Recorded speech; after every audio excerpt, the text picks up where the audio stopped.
हो गए 9 बेटा, और 9 बेटाओं में जो ये जम्बू द्वीप था उसके 9 खंड हुए। जम्बू द्वीप के 9 खंड कर दिए गए और एक एक बेटा को एक एक खंड दे दिया गया। बंटवारा कर दिया भैया, बेटाओं को बंटवारों में जरूरी पड़ जाए कभी कभी। जब बेटाओं का बंटवारा हो गया तो 9 खंड हुए, उसमें से एक खंड का नाम है अजनाब खंड, और उस अजनाब खंड के राजा हुए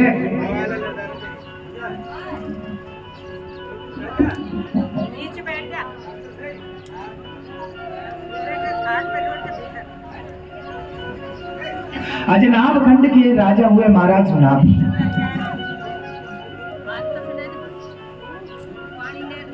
अजनाब खंड के जो राजा हुए महाराज नाभि, और उनका विवाह मेरू देवी नाम की एक कन्या से हो गया। उनके कोई संतान न हुई तो उन्होंने पुत्रेष्टि यज्ञ किया, और यज्ञ भगवान प्रसन्न हुए तो बोला क्या चाहिए तुम्हें? बोले राजन क्या चाहते हो? तो राजा तो कहने में शर्मा रहा था। इतने में ही भगवान कहने लगे, ब्राह्मण कहने लगे, बोले प्रभु इन्होंने पुत्र प्राप्ति के लिए यज्ञ किया है। बोले ब्राह्मणों जब पुत्र प्राप्ति के लिए किया है तो आपने इनको वचन दे दिया कि पुत्र होगा, इसलिए आपने यज्ञ किया है, तो जरूर इनको पुत्र होगा, और मैं ही इनका पुत्र बनकर के आऊंगा। मैं स्वयं इनका बेटा बनने के लिए तैयार हूं। भगवान स्वयं नाभि पुत्र ऋषभ देव के रूप में उनके घर में प्रकट हो गए। बोलो ऋषभदेव भगवान की जय। भगवान ऋषभ देव के नाम से महाराज नाभि के घर में प्रकट हो गए, और ऋषभ देव इतने ही ज्यादा, क्योंकि भगवान का स्वरूप है, इतना ज्यादा उनका तेज है, इतने ज्यादा परम शक्तिशाली है कि इंद्र देवता उनसे जलन करने लगे, और इंद्र जल करके वर्षा करना बंद कर दिया। इंद्र को जलन होने लगी तो इंद्र ने वर्षा करना बंद हो गया। तो ऋषभ देव ने अपनी तपस्या के बल से, अपने प्रताप से स्वयं ही वर्षा करवा ली, और जब स्वयं वर्षा करवा ली इंद्र को पता चला तो इंद्र को शर्म लगी। इंद्र को पता चला ये तो साक्षात भगवान है।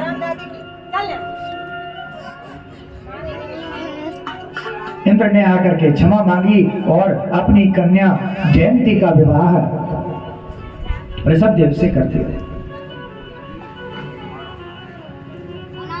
बोले महाराज जो ये अजनाब खंड था ना,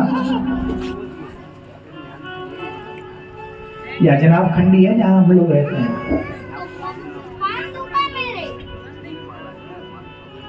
बोले महाराज ऋषभ देव के 100 पुत्र हुए।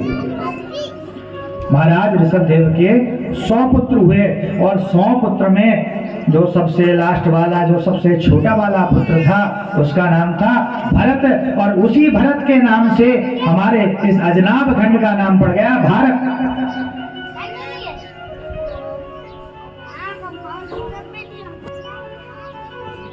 इस अजनाब खंड का नाम उसी दिन से भारत पड़ गया।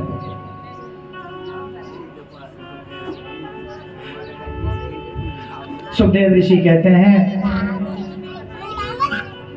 कि राजा परीक्षित, ऋषभ भगवान ने एक दिन अपने सारे बच्चों को अपने पास बुलाया, और बुला करके अपने पास बैठाया और उनको समझाने लगे। बोले बेटा जगत में 2 ही आनंद हैं। बोले कौन से पिताश्री? बोले विषय आनंद और ब्रह्मानंद। बोले जगत में 2 ही आनंद है, विषयानंद और ब्रह्मानंद।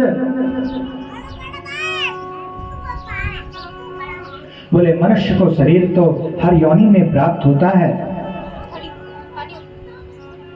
लेकिन उस शरीर से विषयानंद भी हर योनि में प्राप्त होता है, लेकिन जो ब्रह्मानंद है वो सिर्फ इस मनुष्य योनि में ही प्राप्त हो सकता है। यह मनुष्य योनि ही एक ऐसी व्यवस्था है जिसमें हमें ब्रह्मानंद प्राप्त हो सकता है।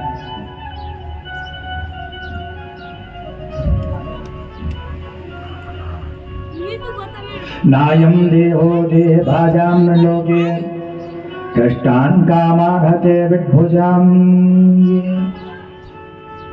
तपो दिव्यपुत्रकायेन सत्वं शुद्धयेदस्मात् ब्रह्मसौख्यं त्वनन्तम्। जैसे भगवान कहते हैं, अरे बच्चों, अरे मेरे बेटाओं, ध्यान से सुनो। पहले के जो पिता होते थे ना, अपने बेटों को बिठाते थे, उनको समझाते थे, बेटा ये रास्ता है, इस पे चलना है। चलने का तरीका ये है।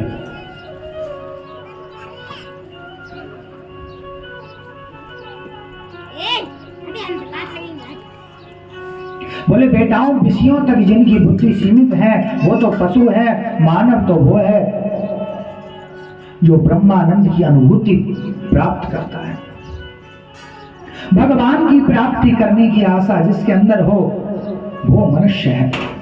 और अगर मनुष्य होने के पश्चात भी, मनुष्य शरीर प्राप्त करने के पश्चात भी हमारा मन विषयानंद में लगा रहे तो फिर तो हम भी पशु के समान हैं।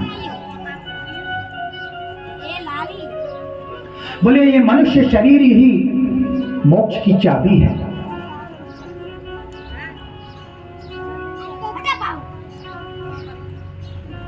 महत्सेवां द्वारमाहुर्नक्ते तमो द्वारं योषितां संगी संगम संत संज्ञप वर्ग कर कामी भव कर पंथ। जब मनुष्य की प्रीति भगवान में हो जाती है तब विषयानंद अपने आप दूर छूटता चला जाता है। इसलिए भगवान में हमें अपने मन को लगाना चाहिए, भगवान के चरणों में अपने चित्त को लगाना चाहिए। बेटाओं को खूब समझाया।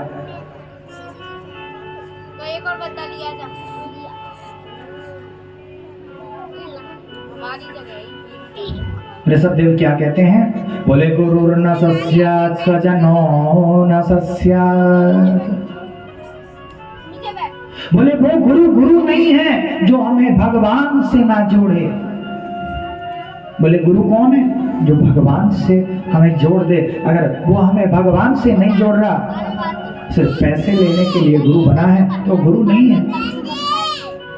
स्वजनो न सस्यात्, वो हमारा स्वजन, हमारा रिश्तेदार नहीं है जो हमें बुरी आदतों में डाले, हमें गंदी आदतें सिखाए। वो हमारा रिश्तेदार नहीं है, वो तो कोई पुराने जन्म का, पिछले जन्म का शत्रु है जो हमें अपने रास्ते से भटका रहा है। पिता न सस्यात् जननी न सस्यात्। बोले वो पिता नहीं है जो भगवान की भक्ति करने से हमें रोके। किसने कहा ये बात? प्रहलाद जी ने। प्रहलाद जी ने कहा गुरु न सस्यात्। बोले ये गुरु हमारे गुरु नहीं है संगमर्ग, ये हमें जो सिखा रहे हैं ना धनुर्विद्या, ये गुरु भी नहीं है और ये पिता भी नहीं है जो हमको सिखाना चाहते हैं भगवान की भक्ति से दूर करके ये राक्षसी विद्या सिखाना चाहते हैं। पिता नहीं है। राजा बलि ने कह दिया गुरु न सस्यात्, ये गुरुजी नहीं है जो हम दान करने जा रहे हैं बावन भगवान को, तो दान करने नहीं दे रहे, तो ये गुरु है। बोले ये गुरु नहीं है, इसलिए इनकी बात का अवज्ञा कर दिया। उन्होंने कहा था मत करे संकल्प, छोड़ दिया। बोले गुरु लायक नहीं है, इसलिए उस बात को नहीं माना। दैवं न सस्यात् पतिश्च सस्यात्। बोले वो पति नहीं है जो हमें भगवान की उपासना करने से रोके। मीरा ने अपने पति को छोड़ दिया। क्यों छोड़ा? क्योंकि पति भगवान से जुड़ने नहीं दे रहा था।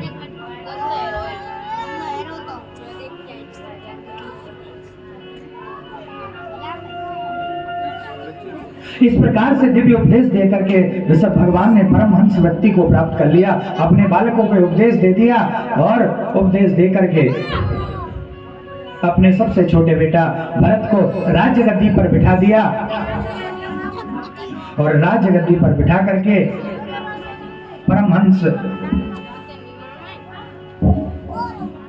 परमहंस स्वरूप धारण कर लिया और भजन करने के लिए निकल पड़े घर से। बोले राजा बने डोलेंगे तो भजन थोड़ी होगा, राजाओं पे भजन होता है क्या? बोले राजसी वृत्ति में रहेंगे तो भजन नहीं होगा, घर छोड़ करके भजन करने के लिए।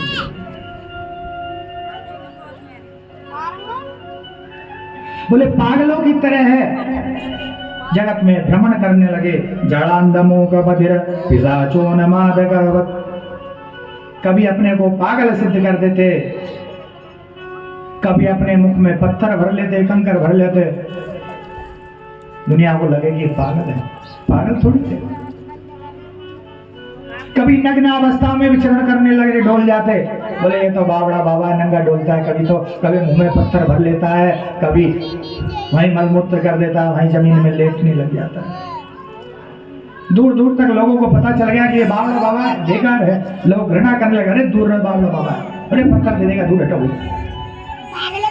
सब लोग दूर भागने लगे। सुखदेव स्वामी कहते हैं राजन, इनके शरीर में ऐसी दिव्यता आ गई, भजन करते करते पूरी से सुरभि सौगंध्यम वायुस्तम देशम 10 योजनम समन्तात सुरभिम चकार। बोले जहां से निकल जाते वहां पर 10 योजन तक इनके शरीर से चंदनों की सुगंध निकलने लगी। इतना भजन कर करके इतने परम वो हो गए, नहाते नहीं, जगह जगह लौट रहे हैं, लेकिन शरीर से ऐसी चंदन की सुगंध निकलती। बोले यहाँ से निकल जाए तो क्या आ गया देखने के लिए सभी दौड़े दौड़े जाते, और जो समझदार थे वो समझ जाते। बोले कि बाबा बाबा वैसा नहीं। अष्ट सिद्धि उनके पास में उपस्थित हो गई, अणिमा महिमा लघिमा गरिमा, सारी सिद्धियां उनके अंदर आ गई।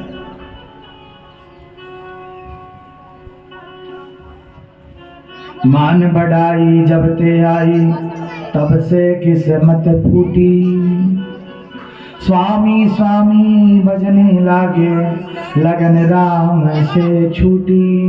बोले मान बढ़ाई जब बढ़ने लग जाती है तो इसका मतलब यह है कि हम भगवान से दूर होने लगे हैं। अगर मान बढ़ाई ज्यादा मिल रही है ना तो जरूर भगवान से दूर होने लग जाएंगे।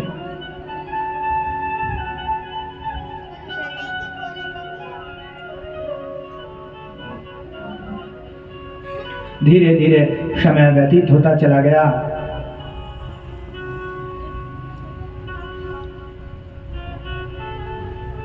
धीरे धीरे समय व्यतीत हो गया और सतदेव जी भजन करते करते सभी सिद्धियों को ठुकरा करके भगवान के भजन करके भगवान की परम गति को प्राप्त हो गए। बोलो ऋषभदेव भगवान की जय। महाराज ऋषभदेव के पुत्र भरत सम्राट बने। महाराज ऋषभदेव के पुत्र थे, 100 पुत्र हुए, उनमें से जो भरत थे सबसे प्रिय थे, उनको राजगद्दी पर बिठाया और उनके 5 पुत्र हुए। अब जैसे ऋषभदेव घर छोड़ करके अपने बेटे को बिठा करके चले गए थे, उसी प्रकार से भरत ने भी क्या किया। बोले ये वही भरत हैं जिनके नाम से हमारे देश का नाम भारत होगा, वही भरत है।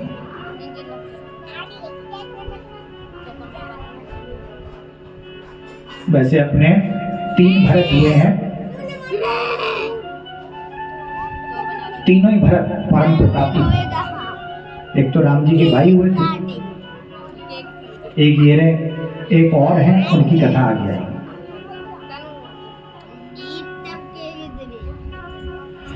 तो भरत ने अपने बड़े पुत्र सुमति को सत्ता का भार दिया और भरत जी राजकाज को छोड़ करके नेपाल में शालिग्राम क्षेत्र मुक्तिनाथ धाम गंडकी नदी के किनारे पहुंचे। नेपाल में मुक्तिनाथ है, जो शालिग्राम जी आते हैं ना, शालिग्राम जी के घर में थोड़ी बने कि पत्थर काला पत्थर ले लियो, पोतर उन्होंने बना दिया गोल गोल, ये शालिग्राम जी लोग, ऐसे नहीं होता है। शालिग्राम जी स्वयं भगवान हैं। और कहां से आते हैं? बोले मुक्तिनाथ क्षेत्र में गंडकी नदी में एक दामोदर नाम का कुंड है, उस कुंड में से जो पत्थर लेकर के आते हैं वही शालिग्राम है। और वहां पे वो कुंड में से निकालने नहीं पड़ते कि डुबकी मार करके जाओ, उसमें एक तुलसी का एक थोड़ा सा वो ले लो जोरा सा और उसमें डाल दो, शालिग्राम जी उठ करके आ जाएंगे, तुलसी जी चिपक जाएंगे, एक ही उठ के आएंगे, सबके नहीं आएंगे। उस शालिग्राम जी को बड़ी असर से लगाइए, प्रणाम कीजिए, ला के रखिए। साक्षात नारायण है, प्रतिष्ठा करवाने की आवश्यकता नहीं है, कोई मुहूर्त पूछने की आवश्यकता नहीं है। ये मुहूर्त पूछेंगे पंडित जी कौन से दिन लाए, कोई जरूरत नहीं। बोले कब प्रतिष्ठा करवाए, कुछ नहीं, ले आओ और स्वागत सत्कार करो। आप पंडित जी को बुलाइए, भाई भगवान साक्षात पधारे हैं तो पूजन के विधान के लिए बुलाइए, ना कि प्रतिष्ठा के लिए। प्रतिष्ठा तो पहले से ही नारायण स्वयं है उसमें, ला करके उनका पूजा कीजिए। वही क्षेत्र में गंडकी नदी है, गंडकी नदी में ही दामोदर कुंड है, वहां से आपका भाग्य है ज्यादा आ जाए, भाई भगवान ज्यादा प्रसन्न हो और ज्यादा आ जाए तो अच्छी बात है। शालिग्राम जी भी बड़े दिव्य होते हैं। शालिग्राम जी की पूजा ऐसी कोई और पूजा नहीं है, लेकिन उनकी जो पूजा का विधान है ना बड़ा कठिन होता है। शालिग्राम जी के ऊपर की तुलसी पत्र भी नहीं सूखना चाहिए, तुलसी पत्र चढ़ा दिया तो वो सूखे ना, उससे पहले दूसरा बदल दो, इतना विधान है। रोज उनको दूध दही घी शहद शक्कर पंचामृत चाहिए, नावे को बढ़िया बढ़िया भोग चाहिए खावे को। शालिग्राम जी ऐसे ही ना है। तो महाराज भरत, अब तो महाराज नहीं रहे, छोड़ करके आगे राजपाट, अब तो भरत हो गए।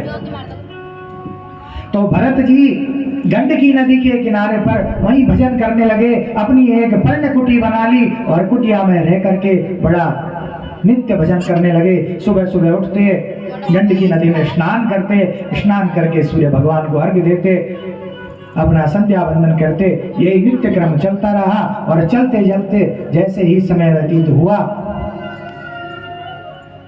एक दिन की बात है, भरत जी बड़े ही सिद्ध हो गए।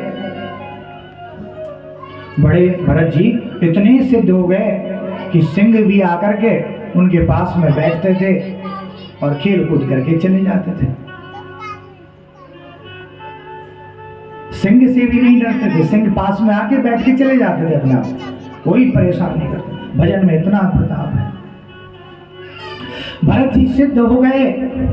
एक दिन की बात, सुबह सुबह श्री भरत जी महाराज ने गंडकी नदी में स्नान किया। स्नान करने के पश्चात अंजलि भर करके सूर्य भगवान को जलार्घ्य दे रहे थे, और जैसे ही अर्घ्य दे रहे थे तो क्या हुआ, वहीं पास में एक हिरणी थी, हिरण, एक हिरणी थी, वो गर्भिणी थी, वो वहां पर पानी पी रही थी। पास में आकर के सिंह ने जोर से दहाड़ लगाई, और जैसे ही सिंह की दहाड़ लगी तो हिरणी घबरा गई और घबरा करके छलांग मार दी जल में। जल में छलांग मारी तो डर के भय के कारण उसका गर्भपात हो गया, और हिरणी के गर्भ से एक हिरण के बच्चे का जन्म हो गया। और हिरणी जल में गिर करके हिरणी तो मृत्यु को प्राप्त हो गई, लेकिन जो बालक था वो जल में तैरने लगा, जल में बहने लगा। जब भरत जी ने देखा कि बालक बहता हुआ, हिरण का बालक जल में बहता हुआ जा रहा है, तो उनको दया आ गई और जाकर के उस बालक को उठा लिया। बालक को उठा करके अपने घर, अपने पर्णकुटी में ले आए और बालक का लालन पालन करने लगे। उसको थोड़ा सा दूध पिला दिया, उसको हरी हरी थोड़ी सी ला के घास खिला। भरत जी का नित्य क्रम बन गया। वो छोटा सा जो हिरण का बालक था, उसको थोड़ा थोड़ा घास लाते हरी हरी और रोज खिलाते, खिला खिला करके हिरण के बच्चे को बड़े करने लगे, उसी के साथ में खेलते। अब तो हिरण के बच्चे से इतना मोह हो गया कि महाराज भजन करने के लिए बैठते, ध्यान लगाकर बैठते, तो हिरण का बच्चा आ जाता, कभी हाथ को चाट रहा है, कभी पीछे से बैठा बैठा चाट रहा है, कभी आकर के मुख पर भी चाटने लग जाता। इतना प्रेम हिरण के बच्चे से। वो भजन कर रहा है, हिरण का बच्चा चारों तरफ घूम रहा है। हिरण से, हिरण के बच्चे से इतना प्रेम हो गया, बच्चा धीरे धीरे बड़ा हो गया। और एक दिन की बात है, जंगल में एक हिरणों का एक झुंड आया। भरत जी महाराज का बड़ा प्रेम हिरण से, एक समय उसके बिना नहीं रहे। 1 मिनट के लिए बाहर भी चला जाए हिरण का बच्चा कहाँ गया मेरा बच्चा, कहाँ गया मेरा बच्चा, जाके देखते तुरंत बच्चा आ जाए। और आज हिरणों का झुंड वहां पर बाहर से निकल रहा था। हिरण के बच्चे ने देखा कि ये कौन है, ये तो सब मेरे जैसे दिखते हैं, मेरा जैसा बोलते हैं, मेरा जैसे दिखते हैं। भरत जी की तरफ देखें तो ये तो बोलते भी अलग हैं, दिखते भी अलग तरीके के हैं। ये जो सामने जो बहुत सारे हिरण जा रहे हैं, ये तो सब दिखते भी मेरे जैसे हैं, बोलते भी मेरे जैसे हैं। उसका भी मन किया और भागता खेलता कूदता उनके पास में चला गया। और भाई अपनी जाति को कहीं भी मिल जाए तो प्रेम तो हो गई है। अपने गांव को अभी आप करौली जाओ और करौली में कोई अपने गांव को दिखा है, भाई राम राम। और आप यहां से छोड़ करके अहमदाबाद जाओ, अहमदाबाद में कोई राजस्थान को यहाँ को मिल जाए, कोई गंगापुर को, कोई करौली को, कोई भी गांव को, इंदौर तक कोई चौना हो, भैया कहाँ को है, इंदौर को। अरे भाई ये तो भाई है अपना, अरे हमारे तो नजीक कोई है, भले से इंदौर कितनी दूर है, इंदौर गंगापुर सबको और करीबी भाई है। और यहाँ से चले जाए तमिलनाडु, वहां पे कन्याकुमारी में, तमिलनाडु में लोग मार्बल को काम करें ना, बेंगलोर, वहां चले जाओ, वहां पूछे भैया कहाँ कैसे हो, बोले राजस्थान से। अरे राजस्थान से, कौन सी जिला से, चित्तौड़गढ़ से। जिंदगी में चित्तौड़गढ़ नहीं देखा, लेकिन आपका प्रेम उससे इतना हो जाएगा, भाई राजस्थानी है, क्या है, राजस्थानी है। वहां पे 10 भी जने होंगे तो अपना प्रेम उसी से रहेगा कि ये राजस्थानी है, बाकी तो और तो कोई सारा यूपी को है, कोई बंगाली है, कोई बिहारी है। विदेश में चले जाओ, वहां तो भारत ही पूछेंगे, कहाँ को भैया, भारत को, इंडिया का, अरे ये तो हमारे, और इंडिया कितना बड़ा है। उसी प्रकार जब उसने देखा कि ये हमारे से हैं, ये तो हमारे भाई बंद हैं, और आज वो हिरण का बच्चा उनके साथ साथ खेलता कूदता चल दिया।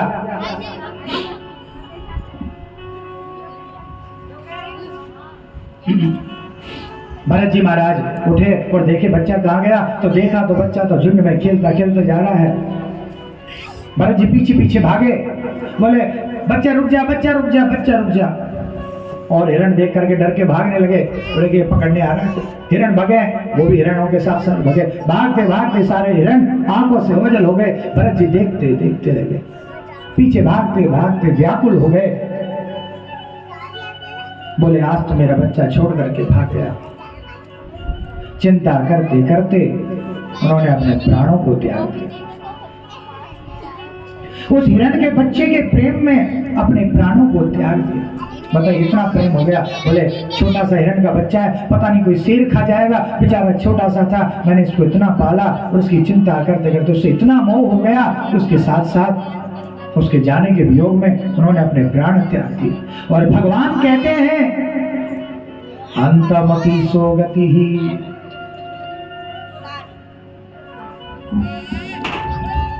भगवान गीता में भी कहते हैं अंतकाले च मामेव स्मरन् मुक्त्वा कलेवरम्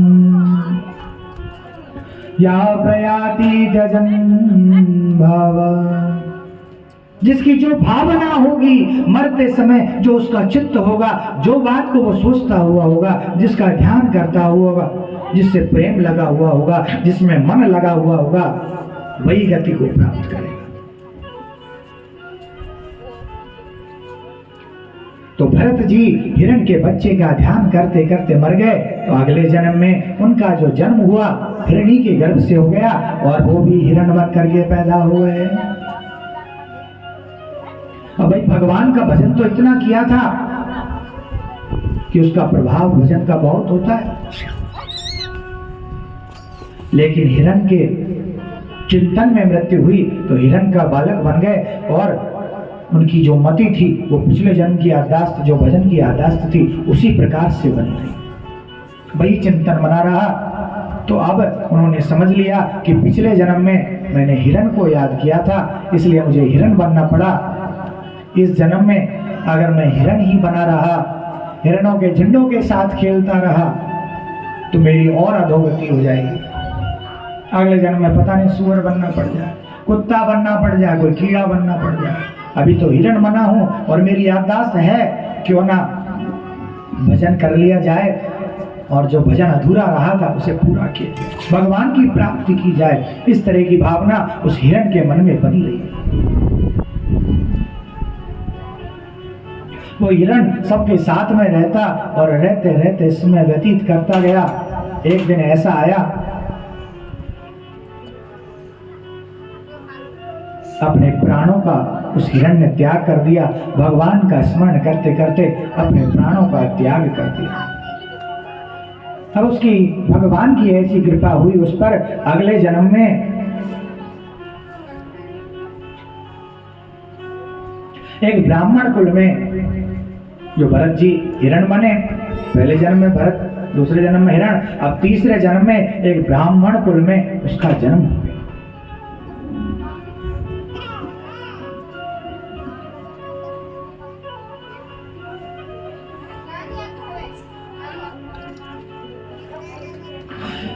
एक ब्राह्मण कुल में उनका जन्म हो गया और ब्राह्मण कुल में जन्म होने के पश्चात उनकी जो मति थी वही पुरानी मति अभी भी बनी थी कि भगवान का मुझे भजन करना है, मैं भगवान का दास हूँ और उनकी मुझे प्राप्ति करनी है। मैंने एक गलती करी, उस कारण से मुझे हिरण बनना पड़ा, लेकिन ये मुझे ऐसा मौका मिला है, मुझे पुनः ब्राह्मण शरीर प्राप्त हो गया है और मुझे भगवान का भजन करना है और इस बार मुझे भगवान की प्राप्ति कर लेंगे। ये विचार उनके मन में पुनः बना रहा।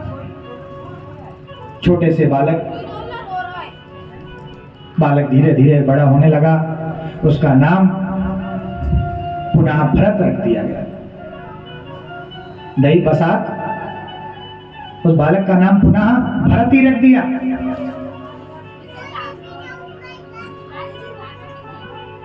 अब वो बालक धीरे धीरे बड़ा होने लगा, थोड़ा सा समझदार हुआ।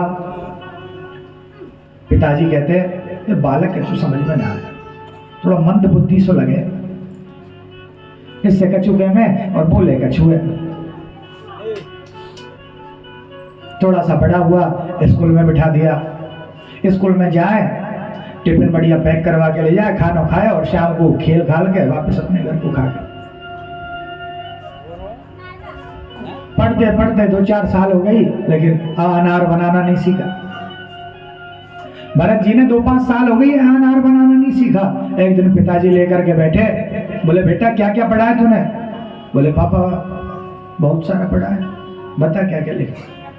लकीटा लकीटा से कर दे। बोले बेटा तू तो मूर्ख ही है, 5 साल हो गए पढ़ते, कुछ भी नहीं आता। दोबारा पढ़ने के लिए भेजा, 2-4 साल और पढ़ा, फिर भी जाकर के देखा तो फिर भी वो अनार बनाना नहीं सीखा। भरत जी सोच रहे हैं पहले अनार बनाए इसलिए तो दोबारा इस संसार में डोल रहा हूं।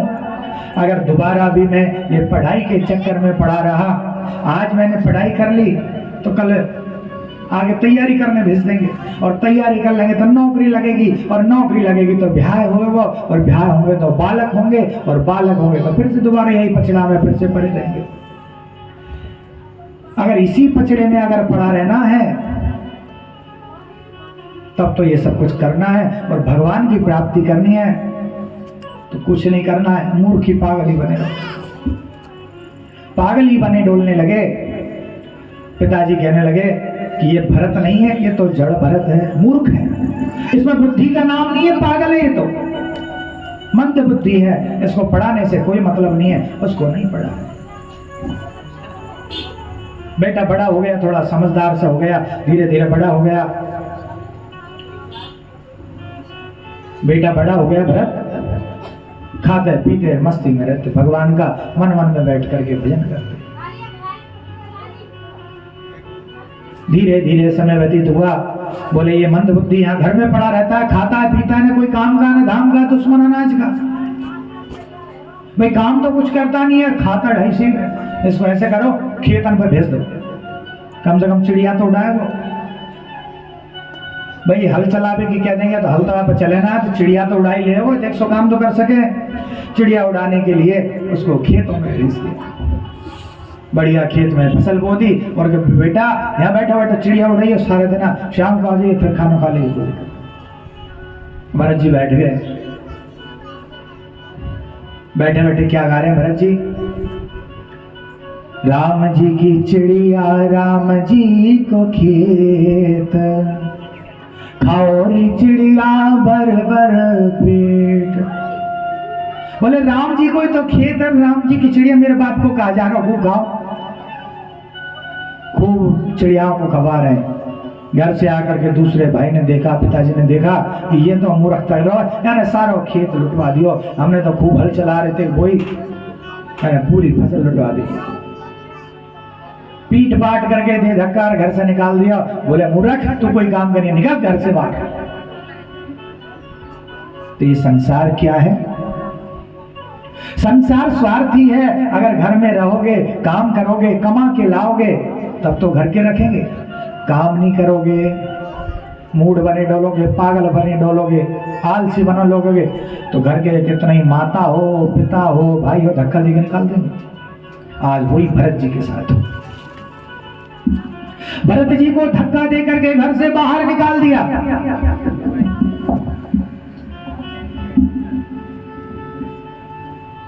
भरत जी बड़े खुश हुए, बोले बढ़िया रहो, कुछ करना नहीं पड़ा, घर के इनसे बंध कटो। फालतू जो भजन हो, घर के इनको बंधन था वो दूर हुआ। अब बढ़िया भजन करेंगे मस्ती में, अब कोई की टेंशन नहीं है। परम स्वतंत्र ना सिर पर कोई, अब सिर पर कोई को अधिकार नहीं है, कोई नहीं के छूटे व्यवहारों, यह काम कर ले वो काम कर ले, अब तो बस भजन है और हम। बड़े प्रसन्न भाव से भरत जी इधर उधर विचरण करने लगे। जहाँ कुछ मिल जाता, कंद मिल जाता, कंद खा लेते, फल मिल जाता, फल खा लेते, भिक्षा मिल जाती, कहीं कोई भंडारा चलता रहता तो वहां में खा लेते, कभी नींद खाते, भजन करते वो। धीरे धीरे समय व्यतीत हो गया और एक दिन की बात, एक राजा था। एक राजा था,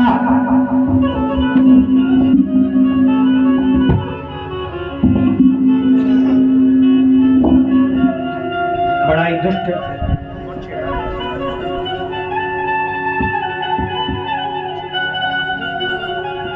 हेलो हेलो हेलो, माइक किसने बंद कर दिया भाई? हेलो हेलो, कोई ठीक है? डंडे वाले बाबा ने कर दी, ठीक है।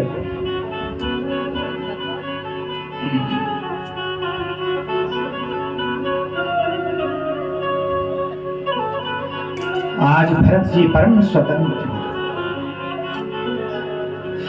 स्वतंत्र हो गए। तो एक दुष्ट राजा था, उसने तांत्रिक यज्ञ किया, भद्रकाली की उपासना की और उसने क्या विचार किया कि माता भद्रकाली को मैं बलि प्रदान करूंगा। कोई उसने प्रतिज्ञा की होगी कि मेरा ये काम सिद्ध हो जाए तो मैं बलि प्रदान करूंगा। बलि कैसे देते हैं? काट करके। बोले मैं तो मनुष्य बलि दूंगा भगवती। आज वो समय आ गया, उसने अपने कुछ सैनिकों को बुलाया और उनसे कहा जाओ कोई बढ़िया सा बलि का आदमी लाओ। तो उनके पास में बलि का आदमी लेकर के आया। अब वो जो बलि का आदमी था, देखा तो उसकी जो कभी बलि देते हैं ना तो आदमी पूरा होना चाहिए, देखा तो उसकी उंगली कटी हुई थी। राजा देख करके क्रोधित हो गया, मूर्खों तू ये बात ये पकड़ के लाए हो, इसकी उंगली कटी हुई है, इसकी बलि कैसे देंगे? बोले महाराज और किसी को पकड़ के लाए? बोले लाना पड़ेगा, बलि देनी है। 4 सैनिक गए, बोले देख के लाते हैं कौन कोई बढ़िया सा मिल जाए तो उसको लेकर के आते हैं। जाकर के ढूंढने लगे तो सामने से मदमस्त चले हुए श्री भरत जी महाराज। भाई जिसको कोई चिंता नहीं होती ना, बढ़िया मस्त पड़ा रहता है, बलि से खाए मत खा। तो भरत जी अच्छे मोटे ताजा दिखाई दिए, उनको पकड़ करके ले आए। भरत जी को पकड़ करके ले आए। भरत जी ने बिल्कुल नहीं कहा कि क्यों ले जा रहे हो, कहां ले जा रहे हो। 4 जने पकड़ करके भरत जी को उस राजा के सामने उपस्थित कर दिया। बोले राजन आपके बलि मिल गई। बोले बहुत अच्छी बलि लाया, खूब मोटा ताजा मुस्तंडा लाए, भगवती प्रसन्न हो जाएगी कभी भद्रकाली। उसको बढ़िया खिलाया पिलाया, बैठ करके उन्होंने खा लिया। भाई जिसको चिंता ही नहीं जीने की ना मरने की, उसको क्या कर अगर डर के और भय होता तो खाते बैठे बैठे खा रहे होंगे। फिर कहा, बोले नहा लो, नहा लिया। बोले तिलक लगा दो, लगा दो। अच्छे वस्त्र पहना दो, पहना दो। बोले इस पे सिर रखो, काटने के लिए वो था ना भद्रकाली के सामने बलि देने के लिए वो पत्थर जो बना रखा था काटने का, वहां पर बोले इस पे सिर रखो। बोले ये रख दी। तुरंत सिर रख करके खड़े हो गए और हाथ में जैसे ही राजा ने तलवार लेकर के बलि देना चाहा तो भगवती जो विग्रह था ना माता जी का, माता जी की मूर्ति थी, उसमें से भगवती निकल पड़ी और भगवती ने निकल करके अपनी तलवार से उस राजा का सिर काट दिया, उन सैनिकों का सिर काट दिया, सबका सिर काट दिया। भरत जी ने देखा भी तो काटने वाले इतने सारे खड़े थे, अब देखा कि सब कटे पड़े। ना तो उनको इस चीज का दुख था कि मेरी बलि चढ़ने वाली है, मैं कटने वाला हूँ, मरने वाला हूँ, और ना इस चीज की खुशी है कि मेरे प्राण बच गए। बोले नहीं मारे, कोई बात नहीं, अपने राम को बचेंगे, चल दिए। मन में सोचने लगे शायद हो सकता है अभी मेरे प्रारब्ध तो और बाकी हैं, इसलिए अभी और जीना पड़ेगा। मैं तो सोच रहा था कि भगवान ने सुन ली, मेरे प्रारब्ध पूरे हो गए, बुलावा आ गया है, लेकिन अभी बुलावा नहीं आया, अभी तो और जीना पड़ेगा। बोले कोई बात नहीं। फिर मस्ती में चले जा रहे थे रास्ते में, तो रास्ते में चलते चलते एक राजा की सवारी आ रही थी। एक राजा था, उसका नाम था रघुगण। रघुगण राजा की सवारी आ रही थी, पालकी में 4 जने थे। कहने लगे राजन, हमारा जो 4 जने लगे हैं उसमें से एक जने को बुखार आ रहा है बहुत ज्यादा, उस पर चला नहीं जा रहा, वो पालकी उठा नहीं पा रहा है। बोले उठा नहीं पा रहा है तो और किसी को बुला लो। बोले रास्ते में जो कोई मिले उसको लगा लेना। भाई मैं राजा हूं और ये सब राजा की प्रजा है, तो प्रजा का सबका अधिकार है राजा की सेवा करे। उन्होंने पकड़ करके सामने से आता देखा मुस्तंडा बढ़िया, तो बोले कौन? भरत जी, जड़ भरत। पकड़ लिया और पकड़ करके बोले ये राजा की ये है पालकी, इस पे लगो। बोले ठीक है, लग जाए। लग गया, कंधे पर पालकी उठा ली, एक जगह उनको लगा दिया और 3 वो लगे हुए हैं, बीमार था उसको भेज दिया, भाई तू जा घर को। अब ले करके जैसे जैसे डगर डगर चलने लगे तो राजा कहाँ जा रहे थे? सत्संग करने के लिए जा रहे थे राजा अपने गुरुजी के पास। राजा सत्संग करने के लिए अपने गुरुजी के पास जा रहे थे और रास्ते में चलते चलते जैसे ही डगर में चल रहे थे तो रास्ते में चलते चलते क्या होता था, बहुत सारी चींटियों के बिल आ जाते थे। चींटियों के रास्ते में चींटियों के बिल आ जाते थे और जैसे ही चींटियों का गुच्छा दिखाई देता तो भरत जी सोचते कि गलती से अगर चींटियां मर गई तो और प्रारब्ध बन जाएगा, और प्रारब्ध बन गया तो दोबारा जन्म लेना पड़ेगा, तो उछल करके कूद जाते। अब बताओ 4 जने पालकी में चल रहे हैं और एक जना उछलेगा तो ऊपर पालकी में बैठे हुए आदमी का क्या होगा?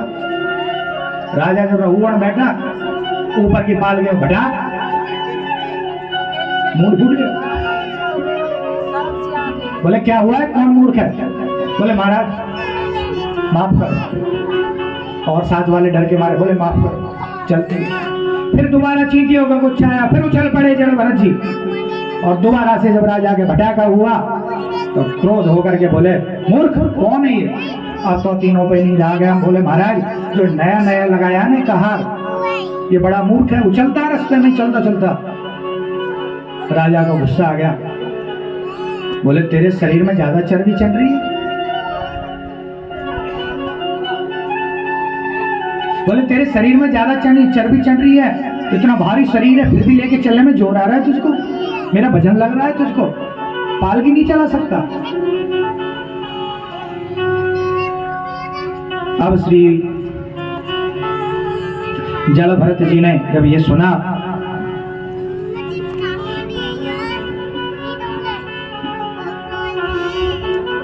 राजा ऊपर से और डायलॉग दे रहा है, बोले तेरा इलाज कर दूंगा, करिष्ये तव चिकित्सया, तेरा इलाज कर दूंगा, सही से लेके चल।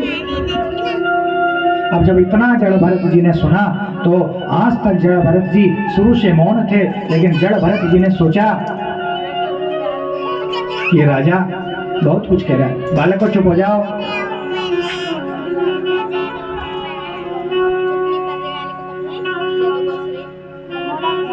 संसार क्या सोचेगा जिसका भार जड़ भरत ने उठा लिया, उसका भी कल्याण नहीं हुआ, उसकी भी अधोगति हो गई। ऐसा नहीं होना चाहिए, ये सोच करके आज जड़ भरत जी बोल पड़े, बोले राजन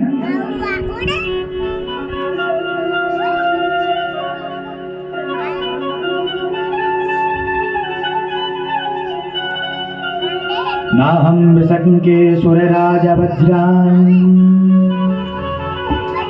कस्त्वं निगूढ़श्चरसि द्विजानां बिभर्ष सूत्रं कतमोऽवधूता। बोले राजन किसका चिकित्सा करना चाह रहे हो तुम? बोले मेरा। बोले मेरा क्या चिकित्सा करोगे? अरे चिकित्सा करोगे तो इस शरीर का करोगे, मेरी आत्मा को तो नहीं मार सकते ना। इस प्रकार से जड़ भरत जी ने जवाब दिया। तब राजन ने सुना कि कौन है भाई, नीचे मुड़ करके देखा। अरे जब जड़ भरत ऊपर बैठे हुए, राजन ने जड़ भरत को नीचे झुक करके देखा कि मेरी पालकी में बैठा, पालकी में लगा हुआ है, वो कौन है?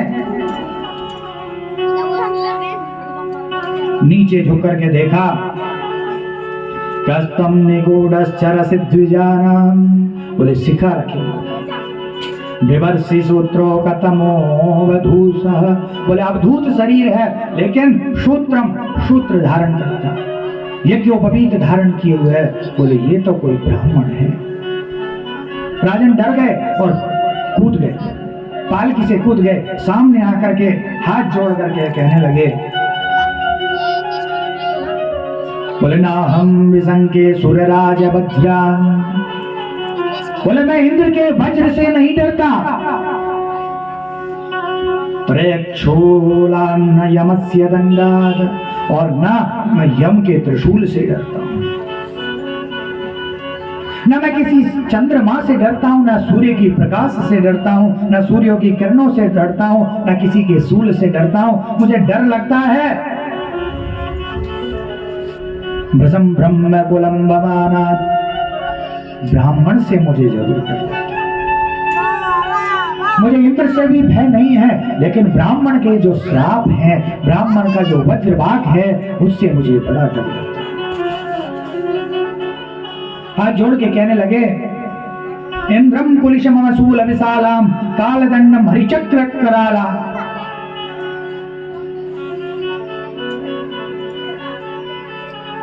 बोले जो इन कर मारा नहीं मरही, विप्रद्रोह पापक सो जरही। बोले मैं इंद्र के मारने से नहीं मरूंगा, उनसे भय नहीं लगता इसलिए, लेकिन अगर मुझसे एक ब्राह्मण का अपमान हो जाए, मुझसे अगर ब्राह्मण का अपमान हो गया तो उससे मैं जरूर मारा जा सकता हूं, इसलिए मुझे ब्राह्मण से ज्यादा डर लगता है और किसी से डर नहीं लगता। हे महात्मन, आप ब्राह्मण तो नहीं है, आप ये बताइए कोई ब्राह्मण तो नहीं है ना आप? मुझे तो लगता है कि आप तो ब्राह्मण कुल में ही जन्मे हुए हैं, आप बताइए। हाथ जोड़ करके प्रारंभ हो गए, अनुनय विनय करने लगे।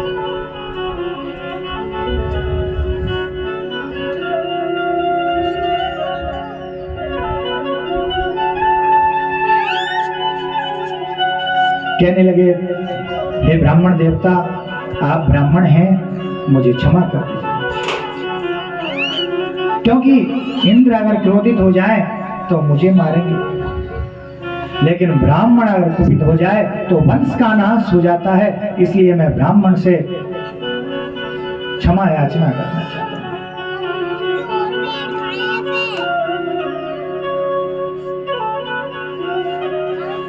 जड़ भरत जी मुस्कुराकर बोल पड़े, राजन हैं तो हम भी ब्राह्मण, पर खतरनाक ब्राह्मण नहीं है, डरो मत। बोले दुर्वासा नहीं है, डरने की कोई आवश्यकता नहीं है, जो कुछ कहना है निर्भीक होकर के कहो, बिना डरे कहो, मैं आपसे क्रोधित नहीं हूं, डरो मत मुझसे। रघुवर ने कहा, महाराज, बोले महाराज मेरी आपसे एक जिज्ञासा है। बोले महाराज कि न मैं मोटा हूं ना पतला हूं, आप कहते हैं, ज्ञानी लोग कहते हैं कि ना मैं मोटा हूं, ना मैं पतला हूं, ना मैं जीता हूं, ना मरता हूं। किसके लिए कहते हैं? आत्मा के लिए कहते हैं। बोले आत्मा ना जीता है, ना मरता है, ना मोटा होता है, ना पतला होता है। आत्मा को कभी कष्ट नहीं होता। बोले मरता है जो कौन मरता है? शरीर मरता है, शरीर मरता है ना। आत्मा तो अभी भी जीवित है, और जब ये शरीर मर जाता है तो आत्मा तो फिर भी जीवित रहती है। वो तो भगवान के धाम को चली जाती है या स्वर्ग नरक को चली जाती है। मरता कौन है? शरीर मरता है। तो महाराज ये बताइए कि हमारे शरीर के अंदर आत्मा है और आत्मा में परमात्मा है।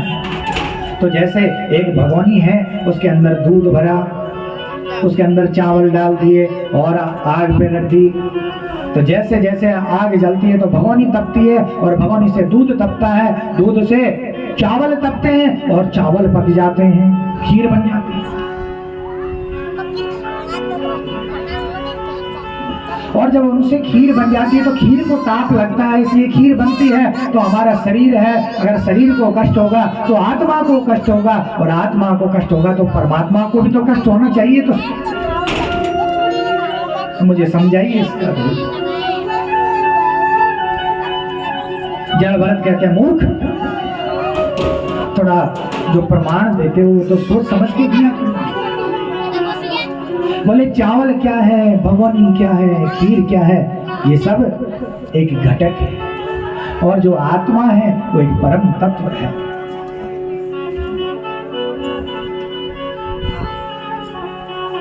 बहुत अच्छे से श्री जड़ भरत जी ने प्रभुगण को उपदेश दिया। प्रभुगण का उपदेश सुनने के पश्चात राजा प्रसन्न हो गया, और राजा ने जड़ भरत जी को अपना गुरु स्वीकार किया। राजा ने मोक्ष की प्राप्ति की। प्रभुगण तपसा नयाति न चेज्जया निर्वपणा ग्रहादवा ननं चन्द्रसा नैव जलाग्नि सूर्यैर् विना महत्पाद रजोभिषेकम् बिना महत्पाद रजोभिषेकम। कहते हैं संतों के चरणों की रज से स्नान करना चाहिए। जो संतों के चरण हैं, उनकी जो धूली है वो हमारे जीवन को पावन कर देती है और भगवान के मिलने का रास्ता सुगम कर देती है। संसार में अगर गुरु नहीं है तो जीवन को सही रास्ते पर लेकर जाना हमारे बस की बात नहीं है। जो इतनी छोटी बस होती है ना, बस वो तो निर्जीव वस्तु है, उसमें भी जब बैठ करके उसको ड्राइवर चलाता है तभी जाकर के वो अपने गंतव्य पर पहुंचती है। लेकिन ड्राइवर अच्छा होना चाहिए। अगर ड्राइवर सही नहीं है तो एक्सीडेंट कर देगा, पूरी सवारी खत्म, बस खत्म। तो ये जो शरीर है ये तो भगवान की सबसे उच्च देन है, और इसका जो ड्राइवर है गुरु जरूर होना चाहिए और अच्छा ज्ञानी होना चाहिए। तभी जाकर के हमारा जीवन, हमारा ये संकल्प भगवान को प्राप्त करने का पूरा। देखिए जब कोई भी प्राणी जन्म लेता है ना, जन्म माता के पेट में उल्टा लटका रहता है। क्यों जी? कैसे होता है बालक? नीचे की ओर सिर होता है, उल्टा लटका रहता है। अपने हाथों की मुट्ठी बांधे रहता है, वहां पर प्रतिज्ञा करता है कि हे भगवान, मैं जाकर के संसार में तुम्हारा भजन करूंगा। वहां पर जो कष्ट होता है ना, उसको देख करके डर जाता है। गर्भवासम समम दुखम ना भूतो न भविष्यति। वहां का जो दुख होता है उसको देख करके डर जाता है और मुट्ठी बांध करके संकल्प करता है कि प्रभु मैं संसार में जाकर के आपका भजन करूंगा। मुट्ठी बांध के आता है, बालक को देखना, कभी बालक होता है ना मुट्ठी बंधी, और जैसे जैसे ये बड़ा होता जाता है मुट्ठी थोड़ी थोड़ी खुलने लगती है, खुलने लगती है, खुलने लगती है, और जिस दिन चला जाता है पूरे हाथ फैले।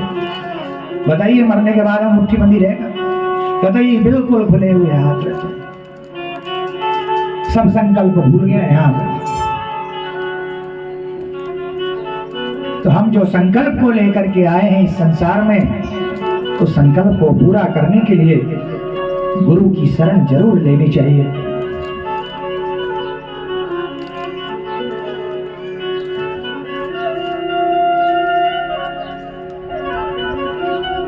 बोलो वृंदावन बिहारी लाल की जय।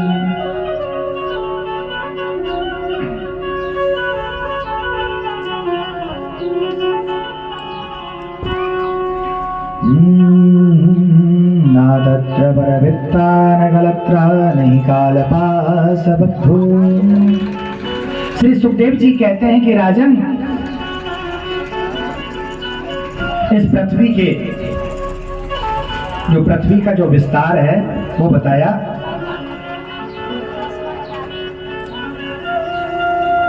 बोले पृथ्वी पर 7 ऊपर और 7 नीचे।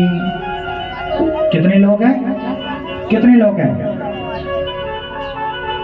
बताया पूरे 14 लोग होते हैं।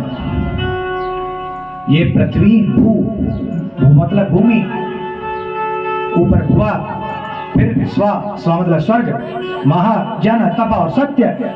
ये 7 लोग तो ये भूमि से लेकर ऊपर, और 7 लोग नीचे के अतल, वितल, सुतल, तलातल, महातल, रसातल और पाताल, और 7 और 7 मिलाकर के 14। ये 14 लोक मिलाकर के जो पूरी जो भूमि है, पूरा ये ब्रह्मांड है, जो संपूर्ण ब्रह्मांड की दूरी कितनी है? बोले 50 करोड़ योजन। बोले कितनी दूरी है नीचे पाताल से लेकर ऊपर तक? 50 करोड़ योजन।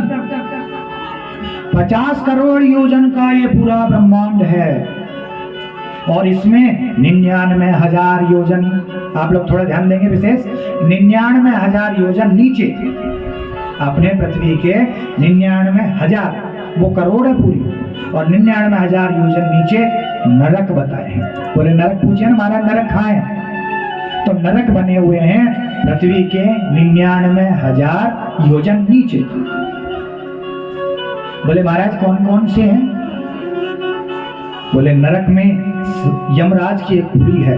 यमराज की पुरी का नाम संयमनी, संयमनी नाम की यमराज की पुरी है, और वहां पर बड़े ही सुंदर सुंदर नरक बनाए हुए हैं।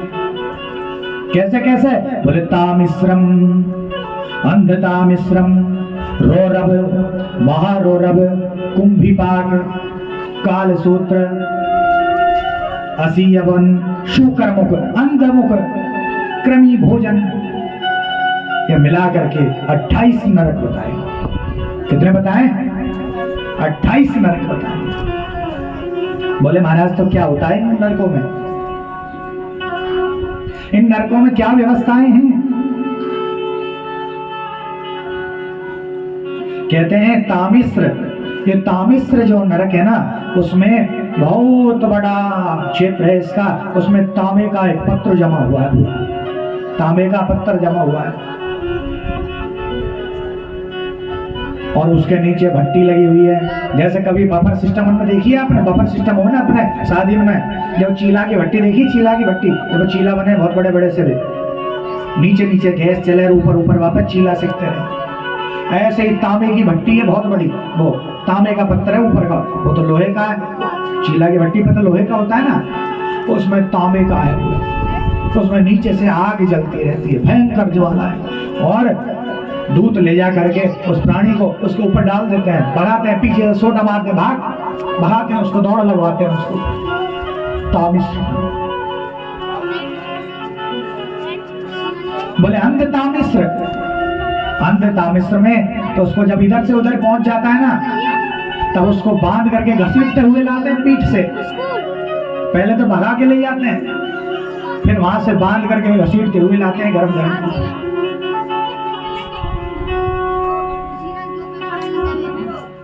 काल सूत्र।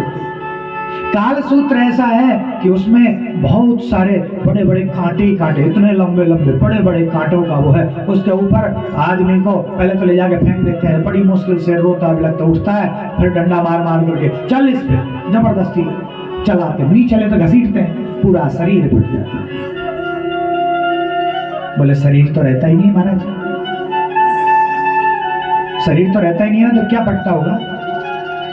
बोले जब प्राणी यहां से जाता है तो उसका एक दूसरा शरीर प्राप्त होता है, उसको कहते हैं सूक्ष्म शरीर।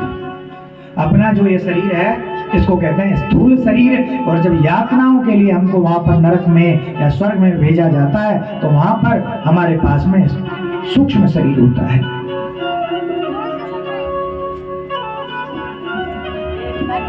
उस सूक्ष्म शरीर से हमको यातनाएं प्राप्त होती है, उसमें ना सुख दुख हमको महसूस होता है उस शरीर से। नहीं तो स्वर्ग में जाते हैं जब शरीर नहीं है तो वहां काहे का सुख भोगेंगे? क्यों जी? नरक को तो देख लिया होगा, शरीर ही नहीं है तो दुख काहे को होगा, लेकिन स्वर्ग में जाओगे तो वहां भी तो सुख मिले, और जब शरीर ही नहीं है तो काहे का सुख भोगोगे? तो स्वर्ग और नरक दोनों जगह हमारा सूक्ष्म शरीर मन बुद्धि अहंकार से युक्त, उसमें अपना मन भी रहता है, उस समय बुद्धि भी रहती है, अपना अहंकार भी रहता है। सिर्फ हमारी इंद्रियां, जो शारीरिक इंद्रियां जो दिखाई दे रही है, वो चीजें हमारी यहीं छूट जाती है, लेकिन मन बुद्धि अहंकार से सूक्ष्म शरीर बनता है। वह सूक्ष्म शरीर हमको यहाँ से मरने के बाद प्राप्त होता है और उसी से ही हम वहां पर कष्ट भोग करते हैं।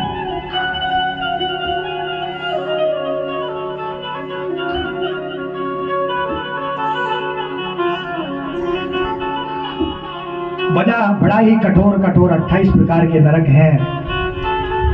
एक में तेल गर्म होता रहता है, ले जाकर के उसको डाल देते हैं प्राणी को, उसमें तलने के लिए उसका पकौड़ा बना देते हैं।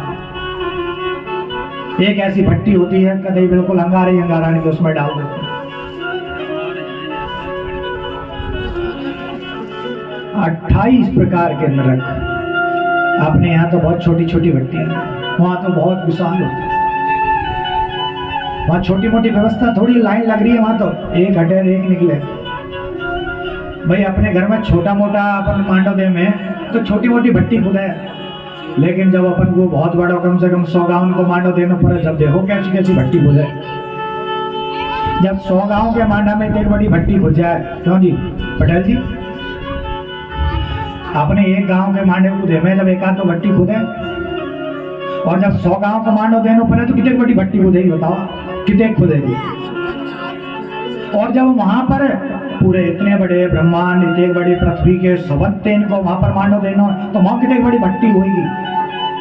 वहां की भट्टी को अपन अनुमान ही नहीं लगा सके, क्योंकि वहां तो लाइन लग रही है ना भाई। ये संसार के सभी तो जा रहे हैं, बामन भी जा रहे हैं, बनिया भी जा रहे हैं, गुजर भी जा रहे हैं, मैणा भी जा रहे हैं, चमार भी जा रहे हैं, सबको तो वहीं पहुंचना। तो वहां छोटी मोटी भट्टी थोड़ी है, वहां तो चूल से नौ तो सबत्ते इनको, वहां तो वही बचेगा जो व्रत करेगा। क्यों जी? वो मांडे में जावे सो बचेगा कौन? जो वो व्रत हो वो न जाएगा, व्रत करेगा जो तो भगवान के धाम को जाएगा, स्वर्ग में जाएगा। भाई व्रत करने वाला तो भगवान के धाम को जाएगा, और बाकी तो सब मांडे में जीव में जाएंगे। वहां बड़ी तगड़ी भट्टी है, उसमें सबको सेक सेक करके निकालते हैं।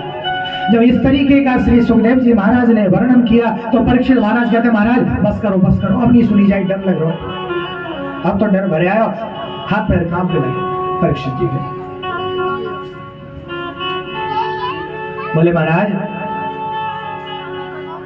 आप ये बताइए, आपने जो नरक का वर्णन सुनाया उससे भय लग रहा है, आप इसको तो बंद कीजिए। कुछ ये बताइए कि कोई ऐसा उपाय है कि जिससे वहां जाने से बचा जा सके।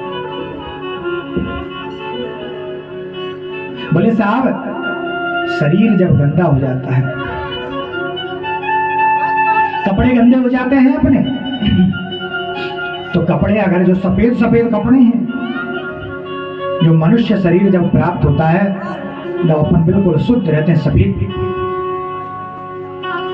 और इसमें जब गलत कर्म कर करके अपन जो दाग लगा लेते हैं सफेद कपड़े पर, तो कैसे साफ है? नॉर्मल दाग हो तो जल्दी साफ हो जाए, और जितने भी ज्यादा अच्छा दाग लगे वो वही तरीके के पछाड़ दे देर कपड़ा में धोने पड़ेंगे, क्योंकि दोबारा पहनना है तो कपड़ा साफ तो करना पड़ेगा ना। अब सिर्फ हल्की सी चाय फैली है तो थोड़ा सा पानी पटक के धुल जाएगी, और कहीं ऑयल फॉइल लग गया, थोड़े बहुत हल्दी के दाग भी लग गए, सब्जी को तेल फैल रहा हो वहां पे बैठ गए गलती से, अब ज्यादा ही दाग लग रहे हैं तो ज्यादा पछीट देनी पड़ेगी कि नहीं, पत्थर पर पछाटे देने पड़ेंगे, ब्रशन से घुसने पड़ेगा, बढ़िया बढ़िया साबुन सर्फ लगाना पड़ेगा। तो वही व्यवस्था है, जितने ज्यादा पाप करोगे उतने अच्छी धुलाई करके भेजेंगे। क्या जी? इसलिए पाप करने से बचो, वहां पर धुलाई नहीं होगी, बड़ी आराम से वहां पर अच्छी अच्छी व्यवस्था।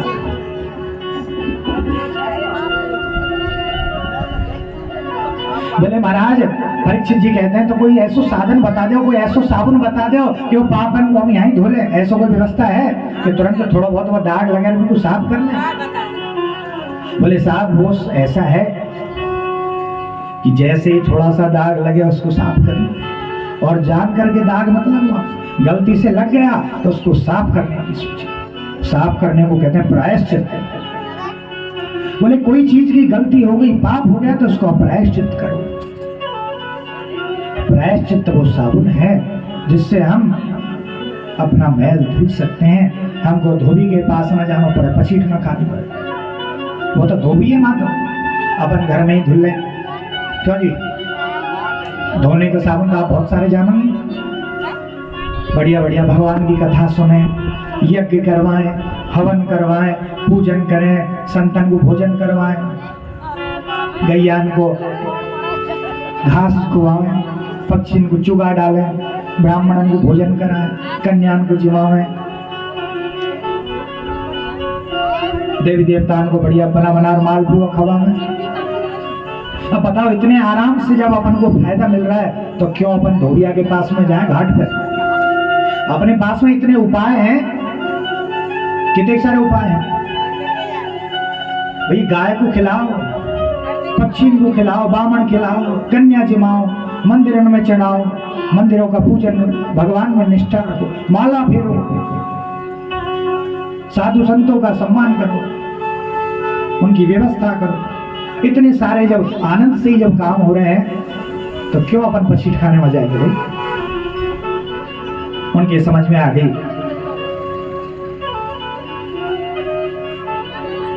परीक्षित महाराज के समझ में आ गई। महाराज समझ में तो आ रही है, लेकिन कोई दृष्टांत हो, कोई ऐसी कोई वार्ता पहले घटी हो तो उसके बारे में बताइए।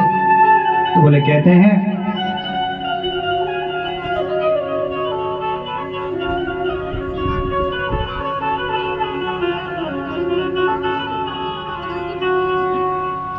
राजन, एक बार की बात है, कन्नौज प्रांत में एक अजामिल नाम का ब्राह्मण रहता था।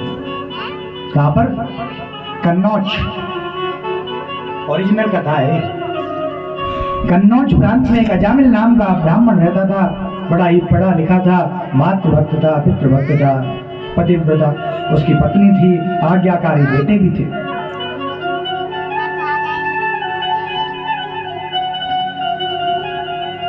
एक दिन की बात है, जंगल में लकड़ी काटने के लिए गया।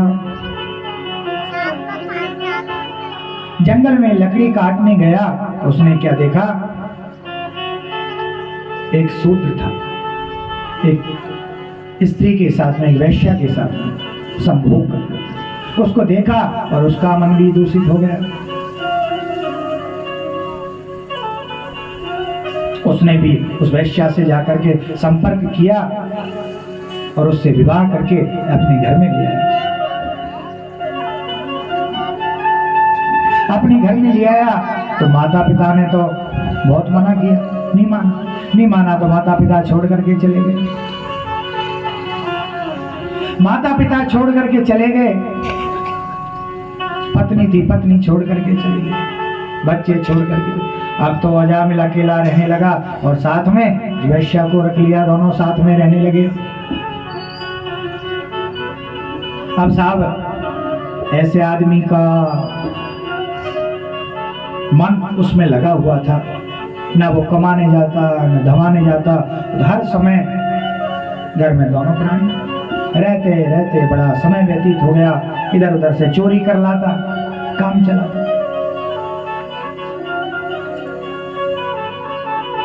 धीरे धीरे समय व्यतीत होता चला गया। एक बेटा हुआ, दो बेटा हुआ, तीन बेटा हुआ, चार बेटे हुए।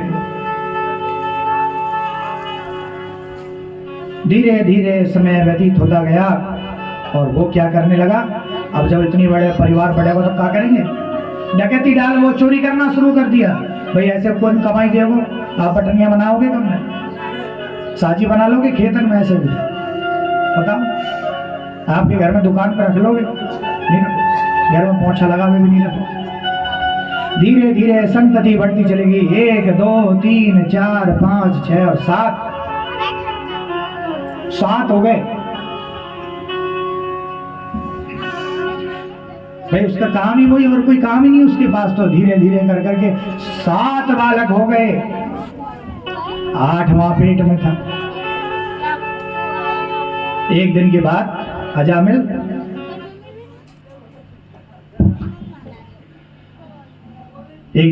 अजामिल चोरी करने के लिए, रात्रि का सा समय था, चोरी करने के लिए गया।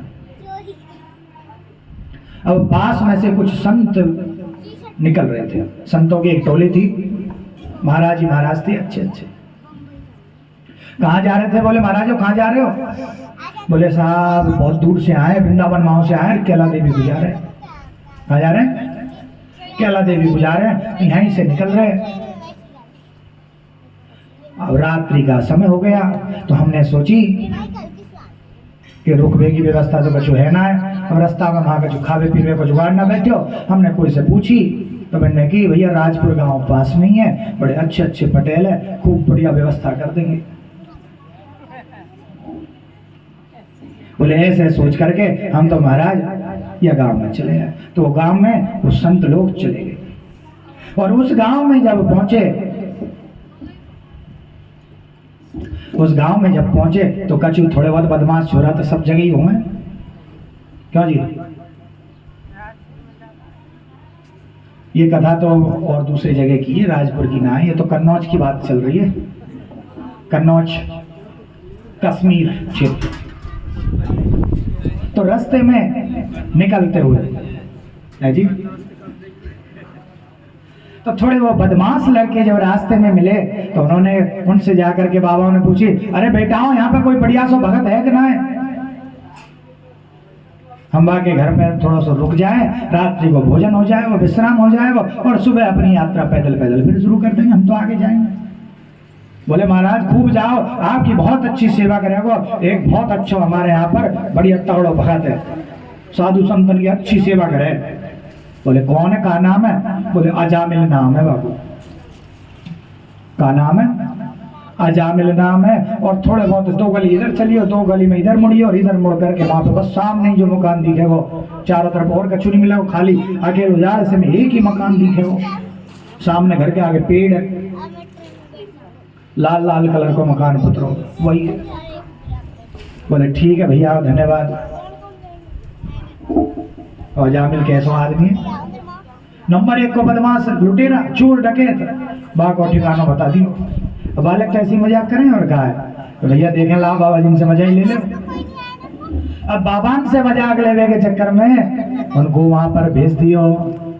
अजामिल के घर बालक जाकर बाबा पहुंच गए और जाकर के देखा तो गेट पे जाकर के गेट खटखटाया।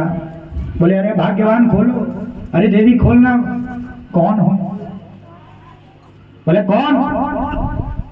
जब गेट खोल के देखा तो बाबा, महाराज प्रणाम। भाई कोई कितना भी बड़ा दुष्ट हो लेकिन साधु संत गेट पर पहुंचा तो राम राम तो कर ही दे, भले से मजाक के लिए करें या फिर गुस्सा में करें, चाहे वैसे ही करते हैं, कर ही देते हैं सभी। मुसलमान भी एक बार और बाबा निकल रहे होने तो वो भी राम राम कर दें, तो राम राम कर ली वैश्य। बोले किस लिए आए हो बाबा, बोले बेटा हमने सुना है कि यहाँ पर गांव में सबसे ज्यादा धर्मात्मा पुण्यात्मा, सबसे ज्यादा संतों का भक्त अजामिल है, और हम उसके घर ही यहाँ पर रुकेंगे और यहीं बढ़िया भोजन होगा, यहीं ठाकुर जी का भोग लगेगा और आज रात्रि यहीं शयन करेंगे, सुबह जाएंगे हम तो आगे जाएंगे। अब वैश्या ने सोची कोई ने तगड़ा मजाक किया है, बाबाओं के साथ में किसी ने ज्यादा ही बड़ा छल कर दिया है, ज्यादा मजाक कर दिया है, उसको भी दया आ गई। बोली बाबाओं आपके साथ किसी ने छल कर दिया है, लेकिन आप अगर मेरे घर पर आ गए हो तो आए हुए अतिथि का सत्कार करना भी आवश्यक होता है। मैं आपको लौटाना तो नहीं चाहती, लेकिन मेरे घर में इतना शुद्धि नहीं है कि आप मेरे घर में प्रवेश भी कर सके। आप महाराज ऐसा कीजिए, ये सामने जो पेड़ दिख रहा है इसके नीचे अपना अखाड़ा जमा लीजिए और सूखा साधन सीधा कर, घी ले लो, आटा ले लो, परात ले लो और बढ़िया अच्छे बढ़िया मांझ मूंझ लो परात थाली में और खूब बढ़िया टिक्कड़ बनाओ और खूब खाओ, खूब अपने ठाकुर जी को जमाओ और जितने जल्दी हो सके सुबह सुबह निकल जाना। बोले क्यों बेटा? क्यों? आप तो निकल जाना, हमारे पतिदेव सुबह जल्दी जल्दी आएंगे, सुबह 5-6 बजे तक आप पहुंचेंगे, आप उनसे पहले ही निकल जाना। बोले ठीक है बेटा। बढ़िया ब्राह्मण बढ़िया संत बाबाओं ने सामने अपना अखाड़ा जमा लिया, खूब बढ़िया टिक्कड़ से जाए और टिक्कड़ से जा करके बढ़िया भोग लगाना प्रारंभ किया। खूब बढ़िया टिक्कड़ बनाए, टिक्कड़ सेक करके बढ़िया ठाकुर जी का भोग लगाया और भोग लगा करके जैसे ही खाने लगे तो संत की आंखों में आंसू आ गए। बोले ये जो हम धन जिसका तो अन्न खा रहे हैं, जिसका नमक खा रहे हैं ना, इसका कल्याण होना चाहिए। क्योंकि संत किसी का भोजन करते हैं ना तो फ्री में नहीं करते, उनका कारण ही यही है कि हमने जिसका अन्न खा लिया, जिसका धन खा लिया, उसका कल्याण होना चाहिए। आपने देखा ना पितामह भीष्म क्या है, वो संत नहीं है पितामह भीष्म, जिन्होंने पूरे जन्म पूरी जिंदगी प्रतिज्ञा धारण कर ली, तपस्या, विवाह नहीं करूंगा, तपस्वी थे ना, संत थे ना। तो संतों का जो मन होता है वो दूसरे का कल्याण का होता है। भीष्म पितामह ने भी यही सोचा था कि मैंने इसका नमक खाया है तो जब तक इसका नमक मेरे खून में है तब तक मैं इसके साथ युद्ध करूंगा, इसके पक्ष में बोलूंगा, और जिस दिन पूरा नमक निकल गया तब जाकर के पांडवों के हित में बोली। तो संतों ने भी जब उनका अन्न खा लिया, उनका नमक खा लिया, तो कहने लगे कि जिसका हम नमक खा रहे हैं उसका कल्याण होना चाहिए। अब वहां का तो सब पता चली गया कि कितना बड़ा दुष्ट है, वो तो पूरी खबर मिली जाती है थोड़ी देर में इधर उधर। चिल्लाना की के गुरुदेव ये जो देवी जी हैं वो तो यूं कहिए कि सुबह सुबह जल्दी निकल जाना, 3-4 बजे सुबह उठते वो आ जाएंगे, बहुत बड़े दुष्ट हैं, और फिर इनका कल्याण कैसे होगा? बोले होगा, आप लोग अन्न खाइए, इनका कल्याण करके चलेंगे। उन्होंने बढ़िया खाए पिए और अपना भजन किया, बढ़िया अपने झांझ मजीरा ले लिया, सारी रात बढ़िया भजन किया, थोड़ा बहुत आराम कर लिया, और जैसे ही आराम करने के लिए थोड़ा बहुत आराम किया, इतने में क्या हुआ, रात्रि के 2 बजे थे और अजामिल आधम का 2-2:30-3 बजे और अजामिल आधम का सुबह सुबह जल्दी लूट लाट करके घोड़े पे बैठा हुआ, हाथ में बिल्कुल नंगी तलवार ले रखी और एक पोटली का काला काला मुख पे बांध रखा और एक पोटली बांध करके हाथ में चोरी करके लाया जिसको। बोले कौन हो? बोले हम तो बाबा हैं, संत हैं, तो यहाँ क्यों आए हो? बोले साहब यहाँ से जा रहे थे तो आपकी देवी जी ने रोक लिया और रोक करके उन्होंने यहाँ पर हमें भंडारा दे दिया, बोले यहीं रहो बढ़िया और भोजन करो, इसलिए यहाँ पर। बोले भोजन हो गए ना, अब यहाँ से निकलो। बोले बेटा निकलेंगे? इतने में देवी जी बाहर आ गई। बोले हाँ मैंने इनको रखा है, आप इनसे लड़िए मत। बोले ठीक है नहीं लड़ेंगे। बोले भोजन हो गए आप लोगों के, निकलो यहां से। निकल तो जाएंगे बेटा, निकल तो जाएंगे, लेकिन संतों को भोजन करवाया है तो दक्षिणा तो देनी पड़ेगी ना। संतों को ब्राह्मणों को भोजन करवाने के पश्चात दक्षिणा नहीं देते हैं तो उसका भोजन का पुण्य भी प्राप्त नहीं होता है, विधान है। भगवान को भोजन करवाते हैं, भगवान को अगर उसके पश्चात भोजन की दक्षिणा नहीं देते हैं, इसलिए तो दक्षिणा चढ़ावे, भोग लगाते ही भगवान की पूजा भी करें ना तब चढ़ाते हैं। भगवान को, गुरु को, ब्राह्मण को, संत को भोजन करवाएं तो तुरंत भोजन के पश्चात दक्षिणा दोगे तभी उसका फल प्राप्त होता है, नहीं तो उस भोजन का फल प्राप्त नहीं होता है, भोजन अधूरा है। बोले भैया जब तक दक्षिणा नहीं लेंगे हम तो ना जावेगा रे। बोले बाबा सुनो, तुमने भोजन कर लिए और सीधे सीधे रास्ता पड़ो, नहीं तो तुम्हारे ये लोटा सलोटा कमंडल जो है ना इनको और खोस लेंगे और पीट फाट के भगा देंगे। तुम अब तक ये सोचोगे तुम यहाँ बैठे हो, बहुत बड़ी बात है, तुम एक दो यहाँ बैठे हो और हमारा तुमने बाटी टिक्कड़ और खा लिए। हम तो दुनिया के बाटी टिक्कड़ ने घोंसला है, तुम हमारे ने खा रहे हो और ऊपर से दक्षिणा और मांग रहे हो। अरे चले जाओ बाबा। बोले बेटा ये बता तेरे कितने बालक है? बोले महाराज 7 तो हो गए ना, 8वां और हो गए 12 है। बोले तो एक काम करोगे? बोले क्या काम बता रहे हो? और जिम्बो आवे को विचार बना रहे होगे दोबारा बालक हो जाए। बोले नहीं नहीं बेटा, एक काम तुझे करना है, तेरे 7 बेटा तो हो गए और 8वां हुए तो उसका नाम नारायण रख देना। घर वाली बोली, बोले सही बात है, क्या दिक्कत है भाई, 7 तो हो गए, 8वें को नाम नारायण रख देंगे। वैसे ही अपने घर में कोई पंडित आवे ना है जो नाम रखे नहीं है, वैसे सिंटो पिंटो पिंटो मंगड़िया टंगड़िया ऐसे नाम रख रखे, अच्छो नाम बता रहे नारायण, बढ़िया रख लेंगे, कहा जा रहे हो अपना।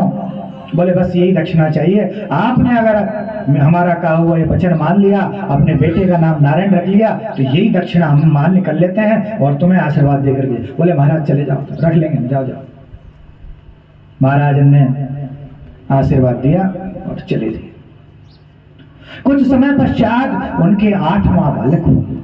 8वां बालक हुआ तो सबसे छोटा 8वां ही होगा, 7 तो और पहले बड़े थे, 8वां सबसे छोटा, और सबसे छोटे बालक से ज्यादा ही प्रेम हो गए। हो गए कि ना हो? बेटान में सबसे छोटे से ज्यादा प्रेम हो, और जब नाती पोता हो जाएंगे तो छोटे से भी कम हो जाएगा, फिर नाती पोतान में चलो जाएगा। और सबसे छोटा बेटा नारायण था, तो 8 बेटा हो गए तो थोड़ा बुढ़ापा तो आ ही जाए धीरे धीरे। अब धीरे धीरे समय व्यतीत होता चला गया। अब छोटे वाले बेटा से ज्यादा प्रेम, कोई भी काम हो तो बेटा नारायण पानी लियो, बेटा नारायण खाना लियो, बेटा नारायण मेरी धोती खाए, बेटा नारायण मेरी चप्पल खाए। अब भग भग के क्या चीज आ रही है बार बार में, बात बात में नारायण नारायण नारायण। समय व्यतीत होता चला गया और नारायण से बड़ा प्रेम था। एक दिन उनका ऐसा समय आ गया, वृद्धावस्था सी होती चली आई, बीमार हो गया अजामिल बीमार हो गया और बीमार होकर के एक दिन खाट में पड़ गया, और खाट में जैसे ही पड़ा उसका मरने का समय निकट आ गया तो यमराज के दूत आ गए। सुन रहे हो साहब, जब आदमी मरता है ना यमराज के दूत आते हैं लेने के लिए। यमराज के दूत आ गए और यमराज के 4 दूत आते हैं। 4 दूतों ने उसको पकड़ना, उसकी आत्मा को निकालने की कोशिश कर रहे हैं। तो साहब जिसका मन है ना अपनी आत्मा में ज्यादा फंसा हो, वो अपना जिसकी आत्मा अपने शरीर में ज्यादा फंसी हुई हो, अपना मन उस शरीर में लगा हो, उसको शरीर छोड़ने में ज्यादा कष्ट होता है। जिसका मन संसार में ज्यादा अटका हुआ है ना, मरेगा ना बड़ा तड़प तड़प के मरता है, तो मन नहीं करता उसका छोड़ के जाने का। मन नहीं कर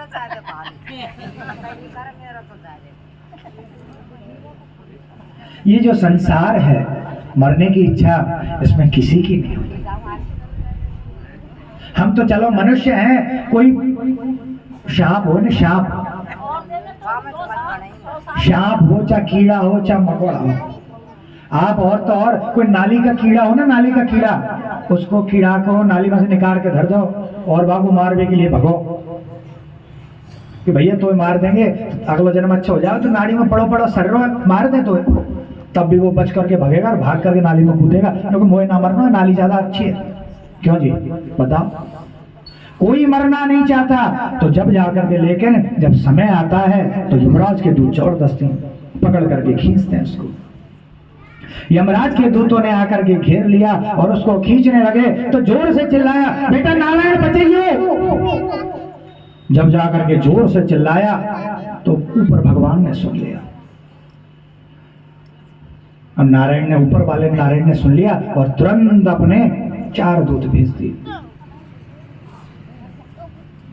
भगवान नारायण के 4 दूत आ गए, उन्होंने उसके प्राणों को तो निकाल लिया। यमराज के दूतों ने प्राणों को तो निकाल लिया, आवाज देकर के वो तो मर गया, आत्मा को उसकी को निकाल लिया और लेकर के जैसे जाने की तैयारी कर रहे थे, उसको बांध रहे थे बढ़िया कि भाई रास्ते में दोबारा कूद न जाए। भाई बदमाश है नंबर 1 को, फिर से भगवे की सोचेगा। हाँ, सारी जिंदगी घोड़ा में भगवे लूटा डकैती मचाई है ना। अब भी भगवे की सोचेगा तो वो बांधने की व्यवस्था जब तक कर रहे, इतने में भगवान के दूत आ गए। और भगवान के दूत कैसे हैं? बढ़िया सुंदर सुंदर 4-4 हाथ वाले। यमराज के दूत 2-2 हाथ वाले, भगवान के दूत, भगवान 4 भुजा वाले हैं ना भगवान नारायण, शंख चक्र गदा पद्म धारण करते हैं। ऐसे ही है जो भगवान के 4 दूत, भगवान जैसे ही सुंदर स्वरूप उनका, और चारों हाथों में शंख चक्र गदा पद्म लिए हुए वहां पर उसको लेने के लिए विमान लेकर के उपस्थित हो गए। अब साहब आपस में वो कहे कि भैया कहाँ ले जा रहे हो उन्हें? क्योंकि यमराज के पास लेकर के जा रहे हैं। बोले नहीं नहीं, ये यमराज के पास नहीं जाएगा, इसको भगवान नारायण ने बुलाया है, ये तो उनके पास में जाएगा। बोले क्यों जाएगा? बोले इसलिए जाएगा, इसने मरते समय, जी सुन ले, बोले इसने मरते समय, अंत समय में नारायण का नाम लिया है, हमारे प्रभु का नाम लिया है, और जिसने हमारे प्रभु का नाम अंतिम समय में ले लिया उसको तो वहीं जाना पड़ेगा, इसको तुम नहीं ले जा सकते। यमदूत कहने लगे भैया यानी तुम्हारे भगवान को कोई नाम वाम ना लियो, या तो अपने बेटा बुला रहे हो, जिंदगी भर से है ना बदमाशी करी है, लूटा खसौटी करी है, दारू पी है, दुनिया में लूटो चोरी करी है, डकैती करी है, यानी भगवान को तो जिंदगी में नाम ना लियो। ये तो अपने बेटा को पुकार रहे हो, तुम गलती से आगे इनको ले गए, तुम्हारे भगवान को नाम ना लियो। बोले भैया यजमानो, भैया यमराज के दूतों, ये बात है बताओ पहले, यानी अपने बेटा को नाम का लियो नारायण, अपने बेटा को नाम नारायण लियो ना, या बताओ या के बेटा को नाम नारायण कब से हुए? क्या जी आपको नाम का है सर? आपको नाम का है? राम सिंह है ना, तो राम सिंह, तो राम नाम जो है, राम सिंह को चलो अभी सिंह तो सभी लगाते ही है, मुख्य नाम क्या है? राम है ना, तो राम नाम इनका है, तो इनका नाम कब से हुआ? जब से इनका जन्म हुआ। बोले इनसे पहले तो हमारे भगवान को नाम नारायण है, उनका तो जन्मजात से नाम नारायण है, यहाँ के बालक को नाम तो नारायण 5 साल 10 साल से हुई हुई। क्यों भाई? भाई जिसका नाम सृष्टि के आदि अंत में हर समय नारायण, जिसका नाम परमानेंट ही है, हर समय उसका नाम नारायण है, तो उसका नाम नारायण माना जाएगा कि 5 साल से छोरा को नाम नारायण रख दिया तो हो नारायण। इसने किसी का भी नाम लिया हो, लेकिन नाम नारायण हमारे प्रभु का है, इसलिए इसको हम ही लेकर के जाएंगे। आपस में युद्ध हो गया, यमदूतों को पीट पाट दिया, यमदूतों को पकड़ पकड़ करके भगवान के दूतों ने खूब बढ़िया पीटा और पीट पाट करके भगा दिया। अजामिल को बिठाया अपने विमान में और लेकर के भगवान के धाम को चले गए। भगवान के धाम को लेकर के चले गए। यमदूत बेचारे रोते बिलखते अपने घर को पहुंचे। अपने घर कहाँ पे? अरे यमराज के पास में, यमराज के दूत है वहीं तो जाएंगे। यमराज से जाकर के कहने लगे महाराज, बोले क्या हुआ? उसको दुष्ट को लेकर के नहीं आए? बोले महाराज लेने तो गए थे, लेकिन पता नहीं जाने कहाँ, वहां तो गोरे गोरे से बढ़िया श्यामल स्वरूप था, अच्छे सुंदर सुंदर मुकुट लगा रखे, 4-4 हाथ थे उनके, बड़ा सुंदर विमान लेकर के आए थे और अपने भगवान को नाम, उन्होंने खूब तो हमको पीटा महाराज,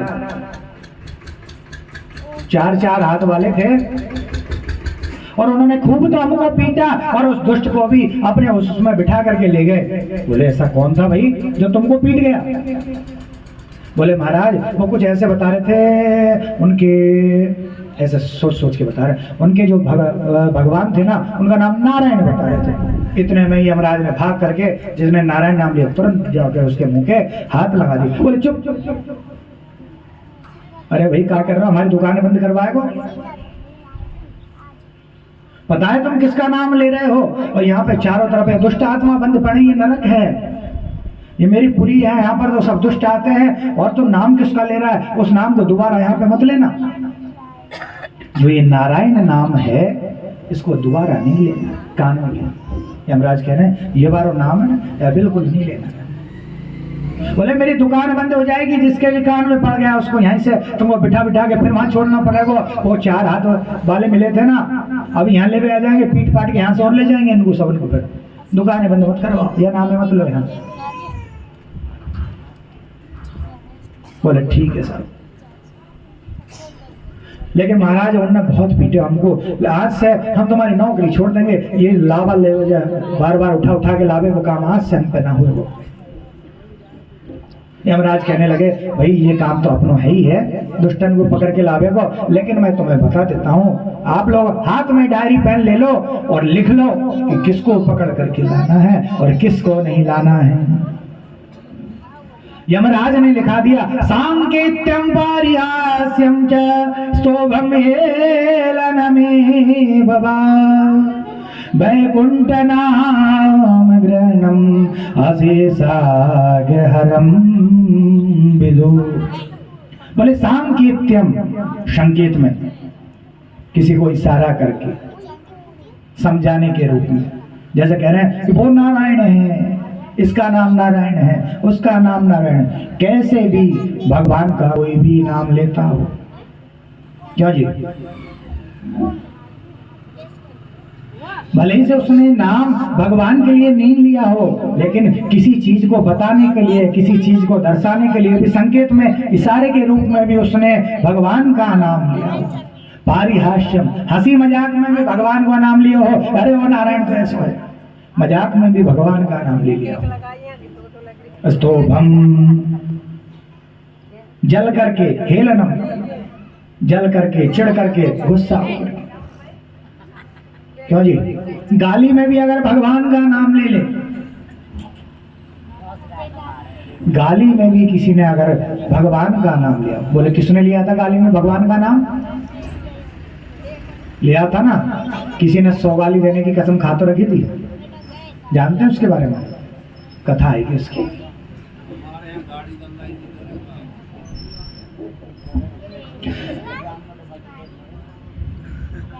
भगवान को अगर गाली में भी भगवान का नाम अगर आ गया, इसलिए 100 गाली देने के बाद भी भगवान ने उसका गला काटा और उसको अपने धाम को पहुंचा दिया। उसको अपने धाम को इसलिए पहुंचाया कि वो दिन में 100 गाली दिया करता था, लेकिन नाम भगवान का ले करके दिया करता। तो कह रहे हैं जो भगवान का नाम भायक भायनक लसहु, नाम जपत मंगल दिशि दसहु। कोई भाव से, अभाव से, आलस में, बोले आलस में कैसे ले महाराज? ओ राम जी तेरी जय, आलस आ रहा जोर से, सुबह सुबह उठते उठते ले लियो। कैसे भी भगवान का नाम अगर मुख में आ गया तो उसका, आपको उसको उठा करके नहीं लाना है। यमराज लिखवा रहे हैं लिस्ट में, बोले इनको छोड़ देना। तो जीजी ध्यान है ना, जीजी तो सोगी जी के बैठी बैठी आ गए। तो भगवान को नाम कैसे भी ले लो, लेना पड़ेगा रोजाना। अपने बेटा को नाम अच्छे से, जो पहले रखते थे ना, पहले कैसे कैसे नाम रखते थे, राम गोपाल, राम सिंह, धर्म सिंह, कृष्ण गोपाल, ऐसे अच्छे अच्छे नाम रखा करते थे। बद्री प्रसाद, राम प्रसाद, राम हेतला, ऐसे ऐसे नाम रखते थे। आजकल क्या रखे, चिंटू, सीटू, टिंको, पिंको। अब इनसे ये नाम लेकर के जब जाएंगे तो हाँ, जब तो यमदूत ही आएंगे फिर तो उठावे, क्यों जी? इसीलिए पहले के लोग समझदार हुआ करते थे, अपने बालकों का नाम भी अच्छा रखा करते थे, आज की तरीके से नहीं रखते थे। पंडित जी ऐसा नाम ना बताए, पंडित जी तो अच्छा बतावे, लेकिन बा नाम को तो यूँ कहे या तो कुंडली को नाम है या को तो कुंडली में लिख करके धर दो और बोल तो नाम अलग से धर लो भाई, बोलेंगे हम तो। पंडित जी कितने भी अच्छा नाम बता दे, क्योंकि पंडित जी तो अच्छा नाम बता के हमें बागु तो नहीं हो गया, तो कुंडली को जन्म को नाम हो गयो या तो लिख दो, कोई ब्याह शादी में साबो निकलवा वह काम में आए वो लिख के धर दे। बताओ साहब निकले से कुंडली बनवा में तो जो नाम निकले ना वह नाम को तो धर दें, वो पंडित जी अच्छा निकालेंगे ताकि काम होगा तो पेटी में धर दो, अच्छी चीज खो जाएगी। और अलग से अपना बढ़िया सो ऐसा नाम रखेंगे छोटा सा।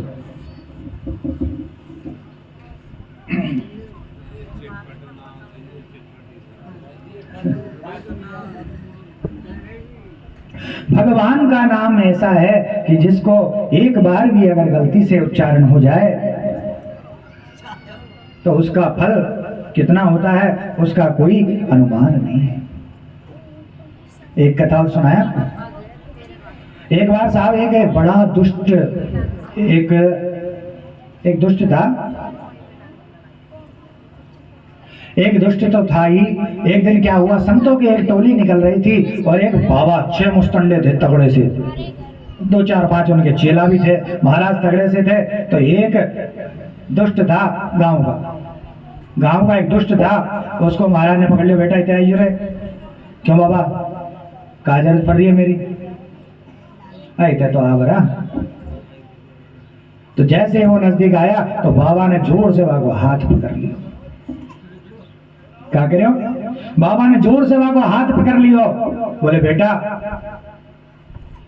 एक बार राम बोल। कहा बोलू? बोले एक बार राम तो बोल, जब छोड़ूंगा हाथ। बागे मैं तो कछु ना बोलू, मैं भगवान कतई ना मानो, भगवान मुझे कौन से खाबी बुझे रहे। अगर भगवान खाबी बुझे तो मुझे एमएलए बनाओ, जब तो यार मैं भगवान को नाम लूं, नहीं तो कतई ना लूं। भगवान एमएलए बना भी आएंगे, भगवान एमएलए ना बनाए तो मैं कतई नाम ना लूं। अब नाम कतई ना ले, जिंदगी में नाम ले लूं, प्रतिज्ञा कर रखी मैंने। बाबा ने जोर से हाथ दबार पकड़ लियो, बोले चलाओ जाके और हाथ पैर ने पकड़ लियो, बोले बांध और पटक दो जब तक यह राम को नाम ना ले। बोले महाराज कतई ना लूंगो। बोले कहा ना ले वो? बोले राम को नाम ना लूंगो कतई। बोले राम को नाम कतई ना लूंगो। बोले ठीक है खोल दो, क्या खोल दो? बोले भैया ठीक है कतई राम को नाम मत लीजिए, जा छोड़ दिया। लुआ लियो बाबा ने तो राम को नाम होगा, वह छोड़ दियो। अब वो दुष्ट बहुत समय तक रहा और रहते रहते एक समय ऐसा आया मृत्यु को प्राप्त हो गया। जब मृत्यु को प्राप्त हो गया तो यमराज के पास में पहुंचा। यमराज के पास में जब पहुंचा तो यमराज के पास में यमराज ने कही भैया चित्रगुप्त देखो भाई खाता खोलियो भैया, मामा कितने पुण्य कितने पाप है। महाराज पापन की तो लाइन ही लग रही है कतई, शुरू से लेकर के लास्ट तक बस पापन के अलावा कछु ना है। लिस्ट में सब कारो अक्षर लिख रहा है। लाल पेन से तो एक ही लकीटा से मंड रहा है। बाबी जोर जबरदस्ती से एक बाबा जी ने लुवाया राम को नाम। बाबी यार मन से ना लियो, बाबी जोर जबरदस्ती से बाबा ने राम को नाम लिवायो तो याने बटन पे कहा कही क्योंकि राम को नाम ना लंगो, राम को नाम कतई ना लंगो, ऐसे कही तो बात चीज को एक लकीटा से मंड रहा बस। और तो पूरे कार्य अक्षर है बिल्कुल, सब पे क्रॉस लगे धरे हुए। तो भैया यहाँ से पूछी जाए कि यहाँ को इतेक सो तो पुण्य है और इतेक सारे पाप है, यहाँ से पूछो कि ये पहले पुण्य भोगना चाहेगा कि पाप भोगना चाहेगा। बोले महाराज पुण्य कितने के मेरे, पाप कितने के वहां बताओ। बोले बेटा पुण्य तो इतेक सो है और पाप बहुत बड़े। बोले पुण्य कितने 100 है? बोले 100 का चीज को है? बोले एक बार तूने राम को नाम ले लियो गलती से, एक बाबा जी ने लुभायो। तो महाराज वो राम को नाम की कितने कीमत है, कितने स्वर्ग में रहने को मौका मिले हो। भाई राम को नाम एक बार लियो तो पुण्य है ना, उसका कितना फल है, उसका फल बताइए मुझे। उसका क्या फल मिलेगा, उसका कितना फल है वो मुझे बताइए, फिर मैं फिक्स करूंगा कि मुझे पहले पुण्य भोगना है कि मुझे पाप भोगने नरक में जाना है, नरक में डालो या स्वर्ग में भेजो। लेकिन पहले मुझे उसका बताइए तो सही, उसका कितने की मिलेगा। कोई चीज अपनी है भाई, बेचेंगे तो वहाँ की कीमत तो बताओ, वहाँ की कीमत कितनी है, उस राम नाम की क्या कीमत है वो मुझे बताइए। अब यमराज सोचने लगे भाई कि यार राम नाम की कीमत का है, बात चीज को तो मुझे भी पता ना है। बोले तो महाराज जब तक राम नाम की कीमत ना बताओगे, मेरे पुण्य की कीमत नहीं बताओगे, तब तक मैं नरक में जाऊं ना स्वर्ग में जाऊं। मैं तो यहाँ हड़ताल करके बैठा हूं, बैठ गए हड़ताल करके। बोले भैया बैठे मत, तो ऐसे कर भले से पालकी में बैठ जा, तो हम कंधे पे धर के ले चले, लेकिन तू यहाँ पसरे मत। बोले तो मैं पालकी में बैठूं, पालकी में बैठूं। एक साइड यमराज, एक साइड चित्रगुप्त, पीछे से और 2 सेवकों को लगाया और पालकी में उस दुष्ट को बिठा लिया और ले करके चले। बोले कहाँ जा रहे हैं पूछने, पूछने के लिए चले गए इंद्र के पास में। बोले इंद्र तुम सबसे पास में, इंद्र देवता ही मिलेंगे, इतनी दूर कहां तक भजन को घसीट है भाई, नरक नीचे, ऊपर सबसे पहला लोग कौन सा, स्वर्ग इंद्र का, तो इंद्र मिले। इंद्र के पास में, भैया इंद्र ये बता राम नाम की कीमत क्या है।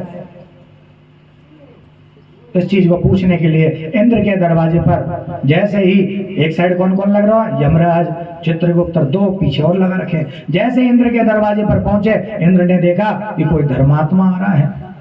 इंद्र ने जाकर के अर्घ दिया और बढ़िया आरती उतार दी, वह दुष्ट की आरती उतार दी।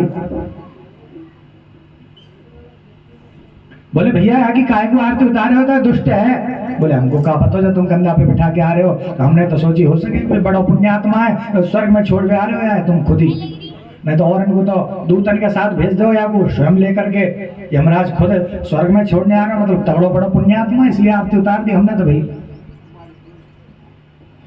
बोले साहब ये कछु पुण्यात्मा ना है, तुम तो ये बताओ कि राम नाम की कीमत क्या है, वो चीज जानने के लिए आया है। और दुष्ट चलने को तैयार नहीं था, इसलिए मैं जबरदस्ती पालकी में बिठा के लेके आया इसको।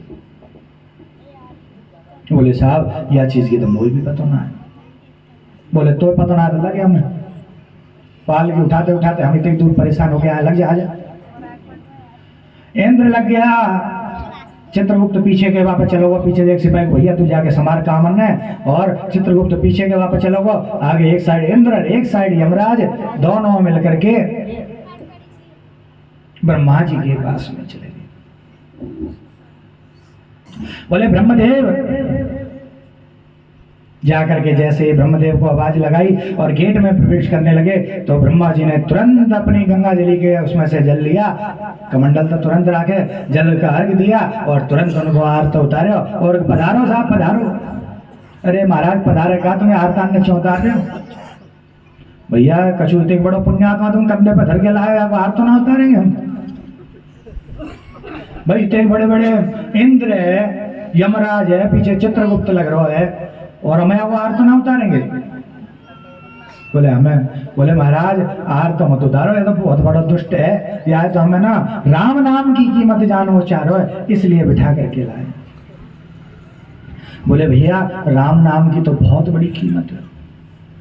यच्चकार गले नीलम, जिस समय बाबा भोलेनाथ ने विष पिया था ना, कब अमृत मंथन हुआ था, समुद्र मंथन, अमृत निकलने से पहले सबसे पहले विष निकला था, तो विष को भोलेनाथ ने जब पिया था, तो रा और माँ ये 2 शब्द, इसमें रा बोल करके तो नीचे ढाटा लगा दिया और विष को पी गए, और माँ बोल करके बंद कर दिया। रा बोलो, देखो रा तो मुंह खुलेगा, और माँ माँ बोलते मुंह बंद हो जाएगा। रा और माँ बोल करके भोलेनाथ ने पूरे विष को उसके बीच में लटका दिया। तो बोले राम नाम की तो कीमत इतनी है, तो उसकी तो मैं बता ही नहीं सकता, अपने मुख से बखान नहीं कर सकता। बोले तो बाबा इतनी दूर वैसे ही परेशान करे, हमने तो सोची कि आपकी दौड़ी दाढ़ी होगी, 4 मूड है, बहुत समझदार होंगे, इसलिए इतनी दूर तक उठा के लाए। बोले आ जाओ लाइन में, लगाओ कंधा यहाँ। एक साइड ब्रह्मा जी लग गए, इंद्र लग गया, यमराज चित्रगुप्त, चारों लेकर के पालकी को। बोले भैया या कुछ ऐसे करो, अब राम नाम की कीमत भगवान नारायण ही बताएंगे। नारायण को उन्हीं को नाम कृष्ण है, उनको नाम परशुराम है, वही वामन है, सब उन्हीं के नाम है, वही बता पाएंगे। अपने नाम की उनके पास चलो, लेकर के उसको वैकुंठ को चले गए। जाकर के वैकुंठ में पहुंचे तो गेट पे बढ़िया ही पार्षद खड़े हुए थे, उन्होंने उनका स्वागत किया। गेट पे पार्षद कौन थे? चंड, प्रचंड, भद्र, सुभद्र, जय, विजय, धात्र, विधात्र। वैकुंठ के 4 द्वार हैं और चारों द्वारों पर 2-2 पहरेदार खड़े रहे। वैकुंठ में 4 दरवाजे। पूरब द्वार जो है उस पे कौन कौन खड़ा रहता है? जय, विजय। दक्षिण वाले पर चंड, प्रचंड। उत्तर वाले पर धात्र, विधात्र। चारों द्वारों पर चंड, प्रचंड, भद्र, सुभद्र, जय, विजय, धात्र, विधात्र। 8 खड़े रहते हैं। पूर्व द्वार से प्रवेश किया। जय विजय ने उनका स्वागत किया और लेकर के अंदर जैसे ही प्रवेश किया तो भगवान नारायण के चरणों में जाकर के उन्होंने झुके और पूछने लगे, बोले प्रभु, इस दुष्ट ने एक बार गलती से राम नाम ले लिया था और ये राम नाम की कीमत जानना चाहता है। इसको उस नाम की कीमत बताइए। भगवान ने कहा ऐसे करो, इसको उठाओ, इसको उठाओ और मेरी गोद में बिठाओ। पहले भगवान ने क्या किया? तो उसको उठाया और अपने गोद में बिठा लिया। अब ब्रह्मा जी क्या पूछ रहे हैं कि प्रभु ये तो बताइए। दोबारा पूछ रहे हैं, अभी पूछा और दोबारा पूछ रहे हैं कि आपके नाम की कीमत बताइए। इसने एक बार राम नाम लिया था, उसकी कीमत पूछ रहा है, तो वो बताइए। बोले इसकी कीमत यही है कि इसने राम नाम लिया है, इसलिए ये मेरी गोदी में बैठा है। जो मेरा नाम लेता है वो तो मेरा दास बन जाता है और वो नरक में जाने वाला नहीं है। लेकिन अंत समय में जो राम का नाम ले लिया, नारायण का नाम ले लिया, कृष्ण का नाम ले लिया, वो अंत समय में ज्यादा काम आता है। और सारी जिंदगी लेते रहो, सारी जिंदगी लेते रहो, लेकिन सारी जिंदगी का फल मिलता है, लेकिन जो मुख्य जो फल मिलता है, जैसे इतना बड़ा मैच होता है, क्रिकेट चल रहा है, आप लोग देखते हैं, मैच चलता रहे और लास्ट की गेंद में जो रन बनता है ना, लास्ट का, जब दोनों पारी बराबर हो जाए, जब 1 रन जिसका ज्यादा हो जाता है ना, उसी की जीत घोषित की जाती है। लास्ट वोट की ज्यादा कीमत होती है। MLA की गणना होती है, एक साइड 15 हो गए, दूसरी साइड 15 हो गए, तब तक बराबर है, लेकिन जिस साइड 16 हो गए, लास्ट अंतिम वोट जिसका हो गया, उसकी कीमत ज्यादा है।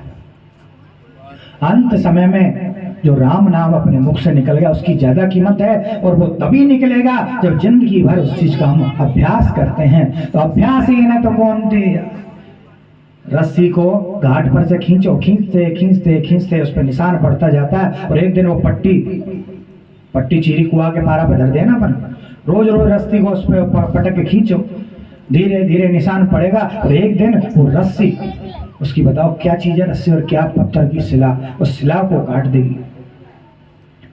तो धीरे धीरे हमारे पाप कटते हुए चले जाते हैं और जिस दिन वो पूरे पाप कट जाते हैं तो हम भगवान की गोदी में पहुंच जाते हैं। बोलो वृंदावन बिहारी लाल की जय।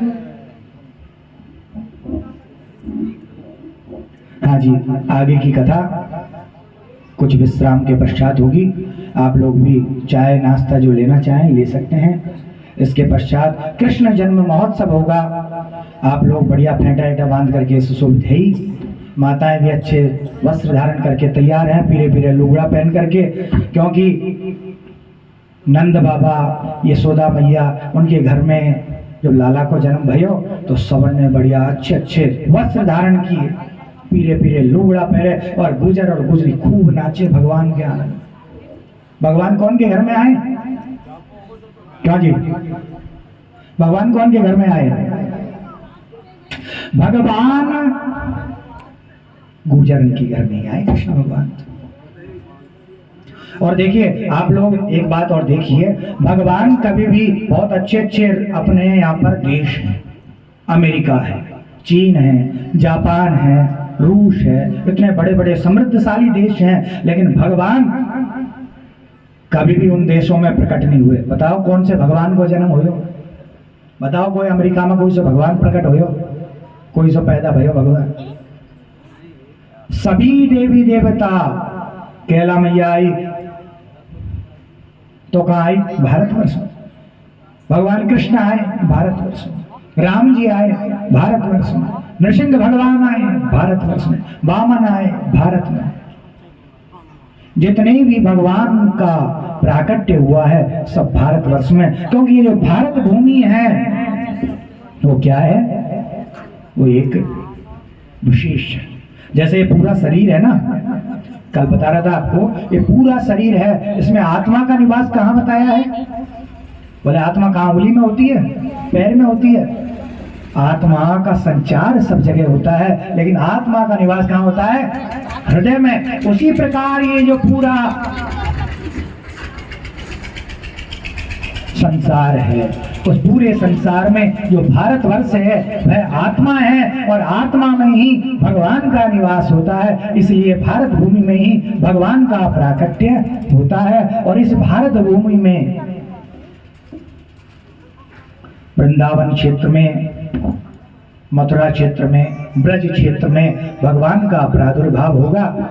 इसलिए सभी लोग बढ़िया नाचेंगे, कूदेंगे, भगवान का ध्यान करेंगे, भगवान का भजन गाएंगे, भगवान का हम लोग कृष्ण जन्म महोत्सव कुछ समय पश्चात मनाएंगे। बोलो वृंदावन बिहारी लाल की।